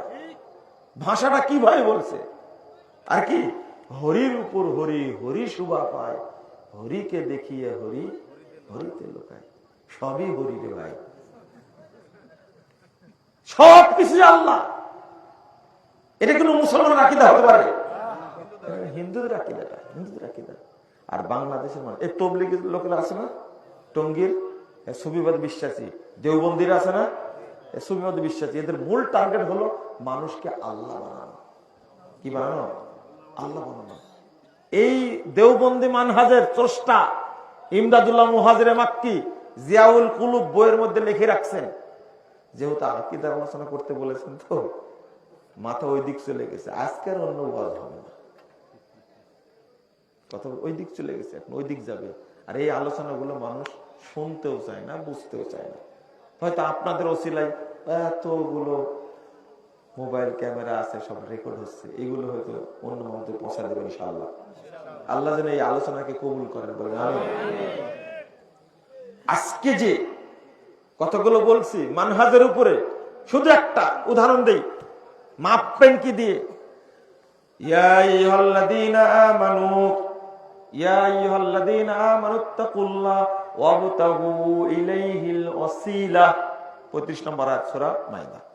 আল্লাহ বলছেন আল্লাহকে ভয় করো, ওসিলা তালাশ করো। মা মানে ওসিলা, ওসিলা তালাশ করো আল্লাহ বলছেন। এর অর্থ বাংলাদেশের লোক করতে পীর ফকিররা, পীর ধরো। কি ধরো? পীর ধরো। সাহাবীরা কি বুঝতেন? এটা দ্বারা সাহাবীরা কি বুঝতেন? কেন কিতাবপত্র পড়েননি আপনারা? কিতাব পড়েননি কেন? অবতাগু ইলাইহিল ওসিলা। কাতাদা রাদিয়াল্লাহু আনহু বলছেন, সাহাবী বলছেন, এই তাকাররাবু ইলাইহি বিল আমাল বিতাআতিহি ওয়াল আমাল বিমা ইউরদিহি। আল্লাহু আকবার। তিনি বলছেন তোমরা আল্লাহর সন্তুষ্টি অর্জন করো আল্লাহর আনুগত্যের মাধ্যমে এবং এমন আমলের মাধ্যমে যে আমল করলে আল্লাহ খুশি হয়। কোথায় পীর আর কোথায় আমল রে ভাই? বুঝলেন কথা? লাইসা খিলাফুন বাইনাল মুফাসসিরিন। ইমাম ইবনে কাসির রাহিমাহুল্লাহ বলছেন এই আয়াতের এই ব্যাখ্যার ব্যাপারে মুফাসসিরদের মাঝে কোনো দ্বিমত নাই, সবাই এই অর্থ করছেন। এর অর্থ কি? তাকাররাবু, তোমরা আল্লাহর সন্তুষ্টি অর্জন করো, বিতাআতিহি, আল্লাহর আনুগত্য করো, ওয়াল আমাল বিমা ইউরদিহি, আর ওই আমলের মাধ্যমে যার মাধ্যমে যেটা করে আল্লাহ সন্তুষ্ট হবে। আপনারা কি বুঝতে পারলেন? তাহলে ওসিলা মানে এখানে কি হলো? সৎ আমল। কি হলো? সৎ আমল। আর তারা অর্থ করলো কি? মানহাজ। এর নাম মানহাজ। তারা অর্থ হলো পীর ধরো। ভাষাটা কি? নাউযুবিল্লাহ, আস্তাগফিরুল্লাহ। আপনার পীর নাই। ইযা সালাকা ইবাদি আন্নী ফাইন্নী করিব উজিবু দাওয়াতাদ দাঈ ইযা দাআন। মনে করেন আপনার পীর মানিকগঞ্জে আছে। কোথায়? কোথায়? বা চিটাগঞ্জে আছে, মাঝভান্ডারে। মানিকগঞ্জের পীরের পাওয়ার বেশি, তাই না? বলছে কুত্তার মতো আমার নামটা না মাজাই চলে যাবে, আমি মানিকগঞ্জের কুত্তা। শুনছেন না বক্তব্য? অরিজিনাল পীর এটা একটা। আমি পালিত কুত্তা, এটা লিখে রেখে ঘুমাবেন কুমোরে। কথা কি বুঝতে পারলেন? নিজে আবার বলছে রেকর্ডিং করেন না, এটা মানুষের কাছে প্রচার করা যাবে না। শুধু কারদের জন্য? মুরিদদের জন্য। মারিদ, মারিদ, মুরিদ না মারিদ। শোনেন শোনেন, যে কথাটা বলতে চাচ্ছিলাম, আল্লাহ বুঝাতে চাইলেন। আগে কিন্তু আয়াতটা বলেছি, আমাকে কোরআন এবং হাদিস বুঝতে হবে কাদের মতো করে? সাহাবীদের মতো করে। তার চেয়ে বেশি বুঝা যাবে না। এখানে বেশি বুঝলাম না কম বুঝলাম? বেশি বুঝা হয়ে গেল না? আল্লাহ বললেন আমলের মাধ্যমে আল্লাহ সন্তুষ্টি অর্জন করো, আর ওরা বলছে কি পীরের মাধ্যমে। তাও বলছে কি জজের কাছে যেতে হলে যেমন উকিল লাগে, তেমনি আল্লাহর কাছে যেতে হলে শয়তান লাগবে। বুঝেননি কথা? আরো ফতোয়া কি, যার পীর নাই শয়তান তার পীর, কিন্তু ও জানে না পীর ধরা মানে শয়তান ধরাটা জানে না। পীর ধরা মানে কি? কত বড় বাটপার চিন্তা করতে পারছেন? তাহলে আল্লাহর নবী পীর ছিল কে? আবু বকর উমরের পীর ছিল কে? বাজে কথা বলে। আরে মাযহাব যদি মানতেই হয়, যিনি জান্নাতি, যিনি খলিফা, তার মাযহাব মানব। আবু বকরের মাযহাব মানব, যিনি জান্নাতে যাবেন এই ব্যাপারে কোনো সন্দেহ নাই। ইমাম আহমদ, ইমাম মালিক, ইমাম শাফি, ইমাম আবু হানিফা রাহিমাহুল্লাহ, তারা যে জান্নাতি এই মামলার কোনো গ্যারান্টি আছে? তার সম্মানে আল্লাহ তার সম্মান জান্নাতুল ফেরদৌস দান করুন, আমরা দোয়া করি। কিন্তু তারা কি কনফার্ম যে তারা জান্নাত ভুলে গেছেন? কেউ আমরা জান্নাতে, কিন্তু আবু বকর জান্নাতি, এতে কোনো সন্দেহ আছে? আল্লাহ রাসূলের মৃত্যুর আগে তারা জেনে গেছেন 10 জন সাহাবী জান্নাতে, তার মধ্যে 4 খলিফা আছে না? তাহলে মাযহাব মানলে উমরের মাযহাব মানবো, মাযহাব মানলে উসমানের মাযহাব মানবো, মাযহাব মানে আলীর মাযহাব মানবো রাদিয়াল্লাহু আনহু। আমি কেন তোমার মাযহাব মানতে যাবো? খেতাগিরি করতে যাবো কেন? কথা বুঝতে পারলেন না? তারা যে অর্থ করেছেন সেই অর্থ ভালো হবে না বর্তমানে এই যে বেকুব মূর্খ পীর ফকির অর্থ করে সেটা সঠিক হবে? বলছে আল্লাহ সালাত পড়তে নিষেধ করেছেন। এক পীর সাহেবকে মুরিদ বলছে, হুজুর নামাজ পড়তে নিষেধ করলেন কেন? নামাজ পড়া যাবে না। অনেক মুরিদের নামাজ পড়ে না, যার যার ব্যাপার সেটা আমল করবে, কিন্তু নামাজ জরুরি না। নামাজ কি জরুরি না? কেমন শয়তান রে ভাই! আমার গান বাড়াইছে, পানির তলে মোম জ্বালাইছে, বাবাই দেখো না, আমার বাবার মুরিদ হলে নামাজ লাগে না। ঠিক হয়েছে? কাফের নামাজ লাগে, রাইট। এতক্ষণ কোথায় ছিলেন আপনি? 100% ঠিক গান এটা। পানির তলে মোম জ্বালাইছে, বাবাই দেখো না, আমার বাবার মুরিদ হলে হজ লাগে না। তওবা তওবা তওবা, আস্তাগফিরুল্লাহ আস্তাগফিরুল্লাহ। কত বড় শয়তান! তো বলছি এটা বললেন কেন? তো বুঝনি তোমরা বাবা, বুঝা দেন। আল্লাহ বলছেন ওয়ালা তাকরাবুস সালাহ ওয়া আনতুম সুকারা, তোমরা যখন মদ খেয়ে মাতাল থাকবে তখন সালাতের আশেপাশে যেও না। সাধারণ মদ খাওয়ার কারণে পাগল হয়েছে, মদের কারণে পাগল হয়ে তাই সালাত নিষেধ। আর যে আল্লাহর প্রেমে পাগল হবে তার কি নামাজ লাগে? আপনি কোনদিন শুনেছেন এত সুন্দর ব্যাখ্যা? ওরে হারামখোর, কত বড় সিটার রে ভাই! চিন্তা করে ওই আয়াত পড়েই দলিল দিচ্ছে। আরে বেকুব, আল্লাহ বলেছেন মদ খেয়ে পাগল হলে নামাজের কাছে যেতে হবে না। আর যে লোক আল্লাহর প্রেমে পাগল, নামাজ পড়লে তো গুনাহ হবে তার। কারণ কার প্রেমে পাগল হয়েছে? আল্লাহর প্রেমে পাগল হয়েছে। তুমি কেমন পাগল সেটা ভালো করে জানি। তুমি লাফ দিয়ে উঠতে পারো খেজুর গাছে, কিন্তু কারেন্টের তার ধরো না। তুমি কেমন পাগল সেটা ভণ্ড। রাগ করছেন আপনারা? আপনারা বিষয় দিচ্ছেন, কিন্তু বিষয় আপনারা দিচ্ছেন। তুমি কেমন পাগল চিনি না। তুমি সব কথাই বলো আর ব্যাখ্যা দিচ্ছে। বলছে স্বামীর যদি 7টি দাঁত দেখে, কয়টা দাঁত? 7 দাঁত। এক দাঁত দেখলে স্বামী, স্ত্রীর একটা দাঁত যদি স্বামী দেখে হাসি মুখে থাকে, তাহলে কোথায় দিবে আল্লাহ? জান্নাত দিবে। তোমার জন্য কি যে আছে কপালে আল্লাহ ভালো জানে। কত কোরআন হাদিসে কত আলোচনা আছে, তাই নাই? এখন আপনি ব্যাখ্যা দিচ্ছেন জেলখানায় ছিল তো মাথাটা নষ্ট হয়েছে। মাথা নষ্ট কাকে বলে জানে না? মাথা নষ্ট হলে তো বাপকে বলে যে তোমার দেয় না কেন?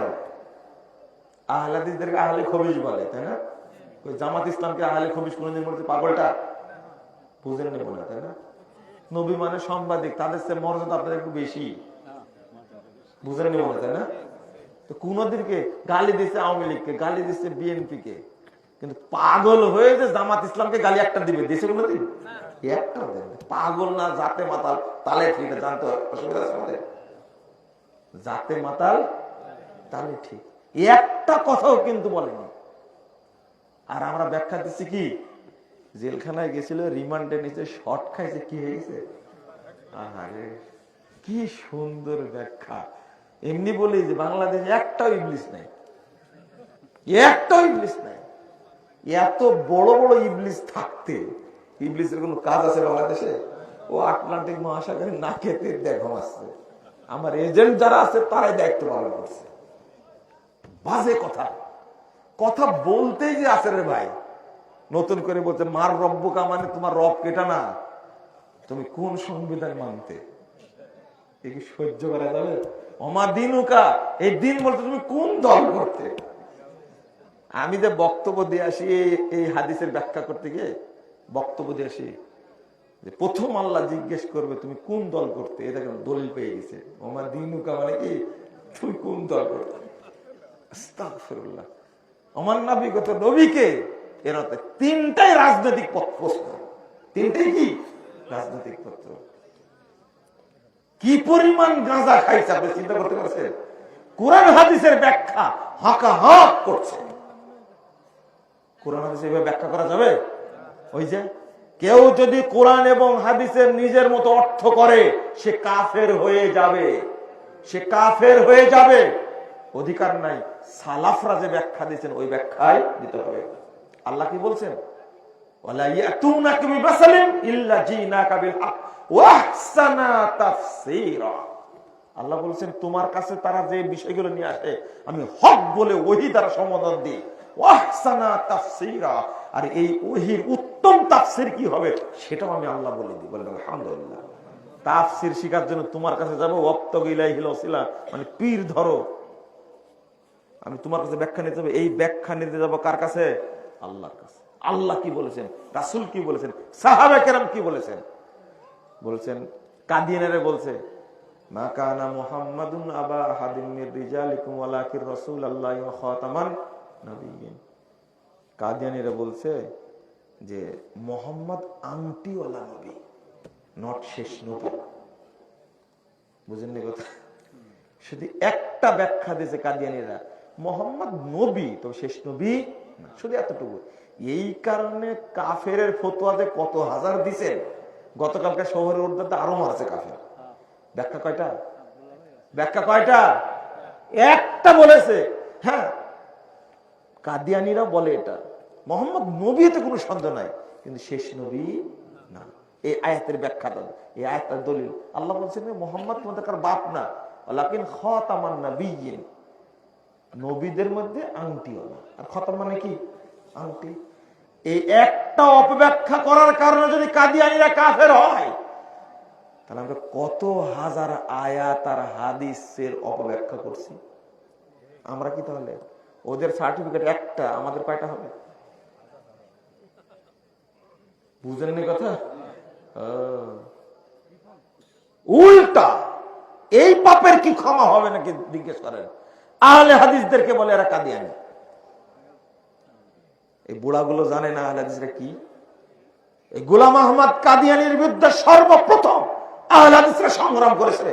শেরে পাঞ্জাব, ফাতেহ কাদিয়ান, আল্লামা সানাউল্লাহ অমৃত শের রাহিমাহুল্লাহ, অল ইন্ডিয়া আহলে হাদিস কনফারেন্সের তিনি সেক্রেটারি ছিলেন।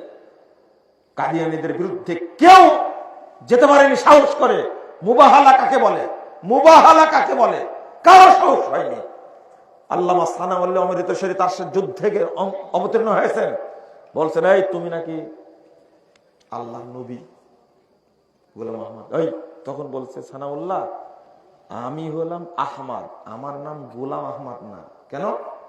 বলছে না আহমদ, আমাকে আল্লাহ নবী করে পাঠাইছে, ইসমুহু আহমদ, নাম কি আসলে গোলাম আহমদ। কিন্তু সানাউল্লাহ অমৃতের সাথে কি স্বীকার করেছে? অস্বীকার করছে। না তুমি নামটা ভুল শুনেছো, আমার নাম হলো আহমদ, আর আল্লাহ কোরআনে বলে দিয়েছেন কি আহমদ। তখন বলছে যে আমি যে আল্লাহ তুমি কি জানো?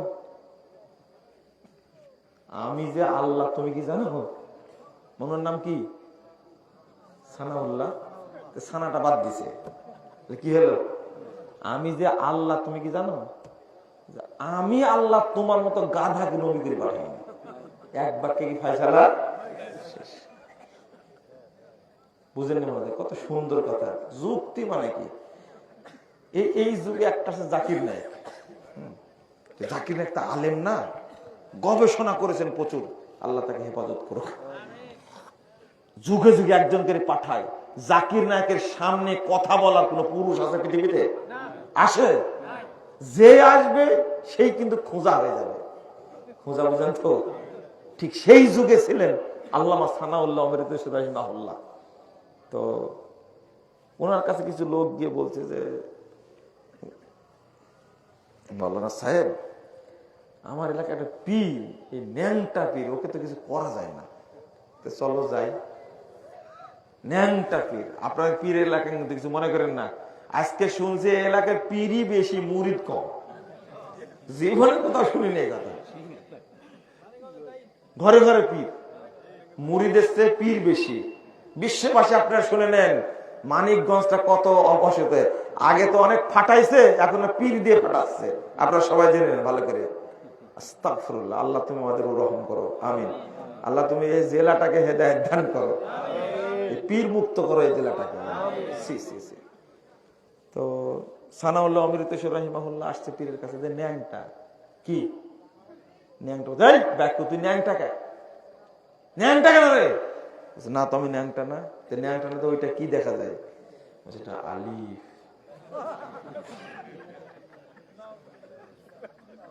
কি বলছে? আলিফ। আস্তাগফিরুল্লাহ, আস্তাগফিরুল্লাহ। তখন এতদিন তো সবাইকে ধোঁকা দিয়েছে, তাই না? সানাউল্লাহ অমৃতেশ্বর বলছে যে, এই তাড়াতাড়ি ছুরি নিয়ে আসো, আলিফ বাঁচাতে হবে, কারণ আলিফে কোনো নুক্তা নাই। এমন কথা বলার আপনারা, আলিফে কি নাই? কিন্তু তোর আলিফে কয়টা নুক্তা? বাইয়ের নুক্তা আছে, তায়ের নুক্তা আছে, সায়ের নুক্তা আছে, আলিফে কোনো নুক্তা নাই। তাড়াতাড়ি চাকুনে এসো, আমরা আমাদের আলিফ বাঁচাবো, তোমাদের কেটে নিব, ও নুক্তা নিয়ে থাক, আমরা আলিফ। যখন বুঝতে পারেছেন বাঁচার কোনো কায়দা নাই, এই ন্যাংটা পীর পা ধরে বলছে, হুজুর মাফ করে দেন, আমি এলাকায় থাকবো না, ভালো হয়ে যাবো। না না, আগে আলিফ বাঁচাবো, তারপরে তো মাফ। কেটে নেওয়ার পরে তারপরে ক্ষমা। কথা কি বুঝতে পারলেন আপনারা? বুঝেননি মনে হয়। জায়গা মতো পড়লে খবর আছে। সানাউল্লাহ অমৃতেশ্বর রাহিমাহুল্লাহ বলে দিলেন, আহলে হাদিসদেরকে কাদিয়ানী বলে। কত বড় মূর্খ এরা, কত বড় জ্ঞান পাপী। চিন্তা করতে পারছেন যে কাদিয়ানীর বিরুদ্ধে লড়েছেন? কি মুবাহালা, দুইজনই আসলো মাঠের মধ্যে, দুইজন দুইজনের বিরুদ্ধে বদদুয়া করবে, কে শক্তি দেখে? দুইজনে বলল, গোলাম মোহাম্মদ কাদিয়ানী বলল, আমি যদি ভণ্ড নবী হই তাহলে আমি টয়লেটে অর্থাৎ পায়খানার ড্রেনের মধ্যে পড়ে মরব। বুঝতে পারবেন? আর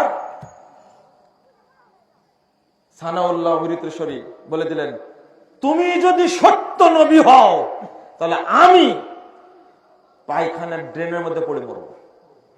দোয়া করো আল্লাহর কাছে। আল্লাহু আকবার। 1905 সালে মারা গেল পায়খানার ড্রেনের মধ্যে পড়ে এই গোলাম আহমদ শয়তানটা। কিন্তু 1948 সালে মারা গেলেন সানাউল্লাহ অমৃতেশ্বরী রাহিমাহুল্লাহ। কত বছর পর বলেন তো দেখি? কোথায় 5 সাল আর কোথায় 48 সাল। এত বছর আল্লাহ তাকে বাঁচিয়ে রাখছিলেন, দেখছেন? অথচ কেউ সাহস করেনি এই গোলাম আহমদ কাদিয়ানীর বিরুদ্ধে কি করার, মুবাহালায় অংশগ্রহণ করার। সানাউল্লাহ অমৃতেশ্বরী সেই সাহসী, বিশ্ব বিখ্যাত মোনাজার ছিলেন তিনি। আল্লাহ তাকে জান্নাতুল ফেরদাউস উচ্চ স্থান দান করুন, আমিন। আর আজকে উল্টা আহলে হাদিসদেরকে কাদিয়ানী বলে, শিয়া বলে, রিকশাওয়ালাদের শিখাই দিয়েছে এরা হলো কাদিয়ানী মসজিদ, এটা বলে না, তাই নাকি? চিন্তা করতে। আরে কলেজ গেট থেকে ঢাকা, মোহাম্মদপুর কলেজ গেট থেকে আমি মসজিদে, মোহাম্মদপুর মসজিদে রিকশাতে উঠছি অনেকদিন আগে, সম্ভবত 13 সালে কি 14 সালের ঘটনা। তখন আমাকে বলছে ওই শিয়া মসজিদে যাবেন, সরি কাদিয়ানি মসজিদে যাবেন। কাদিয়ানি মসজিদ মানে ওই যে ওখানে একটা আলামিন মসজিদ আছে কাদিয়ানি, ওখানে যাবেন? আমার হ্যাঁ হ্যাঁ হ্যাঁ ওখানে যাবেন। যে বললাম যে তোমাকে কাদিয়ানি কে শিখাইছে? এটা যে কাদিয়ানি মসজিদ, বলছে হুজুরেরা বলে তো এটা কাদিয়ানি মসজিদ। এই টুপিওয়ালা পাগড়িওয়ালা শয়তান গুলো কত বড় শয়তান দেখছেন আপনি? আহলে হাদিস মসজিদকে পরিচয় করা দিয়েছে কি বলে? কাদিয়ানি। কেউ শিয়া। আল্লাহর নবী সাল্লাল্লাহু আলাইহি সাল্লাম বলেছেন মান ক্বালা ফি মুমিন ওয়া লাইসা ফিহি আসকানাহুল্লাহু রিদগাতাল খাবাল। মুমিন সম্পর্কে যদি এমন কথা বলে যে দোষটা তার মধ্যে নাই, আল্লাহ ওই ব্যক্তিকে রক্ত কুঁজ গলিত গোশত পেশাব পায়খানার সাগরে ডুবায় রাখবে। মনে রাখেন, আল্লাহ যেন আমাদের হেফাজত করে, আমিন। আমরা যে আকীদাগুলো প্রচার করি আহলুল হাদিসদের, এই অবস্থাটা কোরআন এবং হাদিসের আলোকে আমরা সারা পৃথিবীতে প্রচার করি। আহলুল হাদিসদের সূচনা হয়েছে সাহাবায়ে কেরামের যুগ থেকে, আজও আছে, কিয়ামত পর্যন্ত থাকবে ইনশাআল্লাহ। কিছু কিছু মানুষ বলে 200 বছর আগে তৈরি হয়েছে, অথচ ঢাকা বেড়াইতে ভুঁইয়াপাড়া একটা মসজিদ আছে, এই মসজিদটা তৈরি হয়েছে, আহলে হাদিস মসজিদ তৈরি হয়েছে 600 বছর আগে। কত বছর আগে? 600 বছর আগে। এরা জ্ঞান পাপি না? এর মধ্যে আরো অনেক বক্তব্য আছে, আমি অল্প কথাই বলবো। যুগে যুগে আহলে হাদিসরা ছিল, এখনো আছে, ভবিষ্যতে থাকবে ইনশাআল্লাহ। কিন্তু যেগুলো নতুন পরে তৈরি হয়েছে সেইগুলো নিয়ে তারা কিন্তু চিন্তা করে না, ভাবেও না যে আমাদেরই জন্ম হতে পারে। এগুলো আমি আর এগুলো বলবো না। বেরলবিয়ার দেওবন্দি মারামারি আছে না? আছে তো, মারামারি আছে দেওবন্দি বলে। দেওবন্দির জন্ম কখন হয়েছে, বেরলবির জন্ম কখন হয়েছে? তাদেরই জন্ম হয়েছে 150 বছর হইল। আমাদেরকে বলে কি আহলে হাদিসের জন্ম হয়েছে কত? অনেক মিথ্যা কথা বলে। আল্লাহ যেন তাদেরকে হেদায়েত দান করেন, আমিন। আমি আর বেশি বলছি না, আকীদা মানহাজের উপর হয়ে গেছে। আর ছোট্ট কথা বলে দিছি, আকীদা মানহাজে অর্থাৎ সালাফদের নীতি যারা অনুসরণ করে, আমল আকীদা মেনে চলে, তারা হলো আহলুল হাদিস। এক বাক্যে শেষ। জাযাকুমুল্লাহ খাইরান ওয়া বারাকাল্লাহু ফিকুম। আপনাদের অনেক কষ্ট দিলাম। কি কুফু কি, এটি কি কোনো বিষয় প্রয়োজন?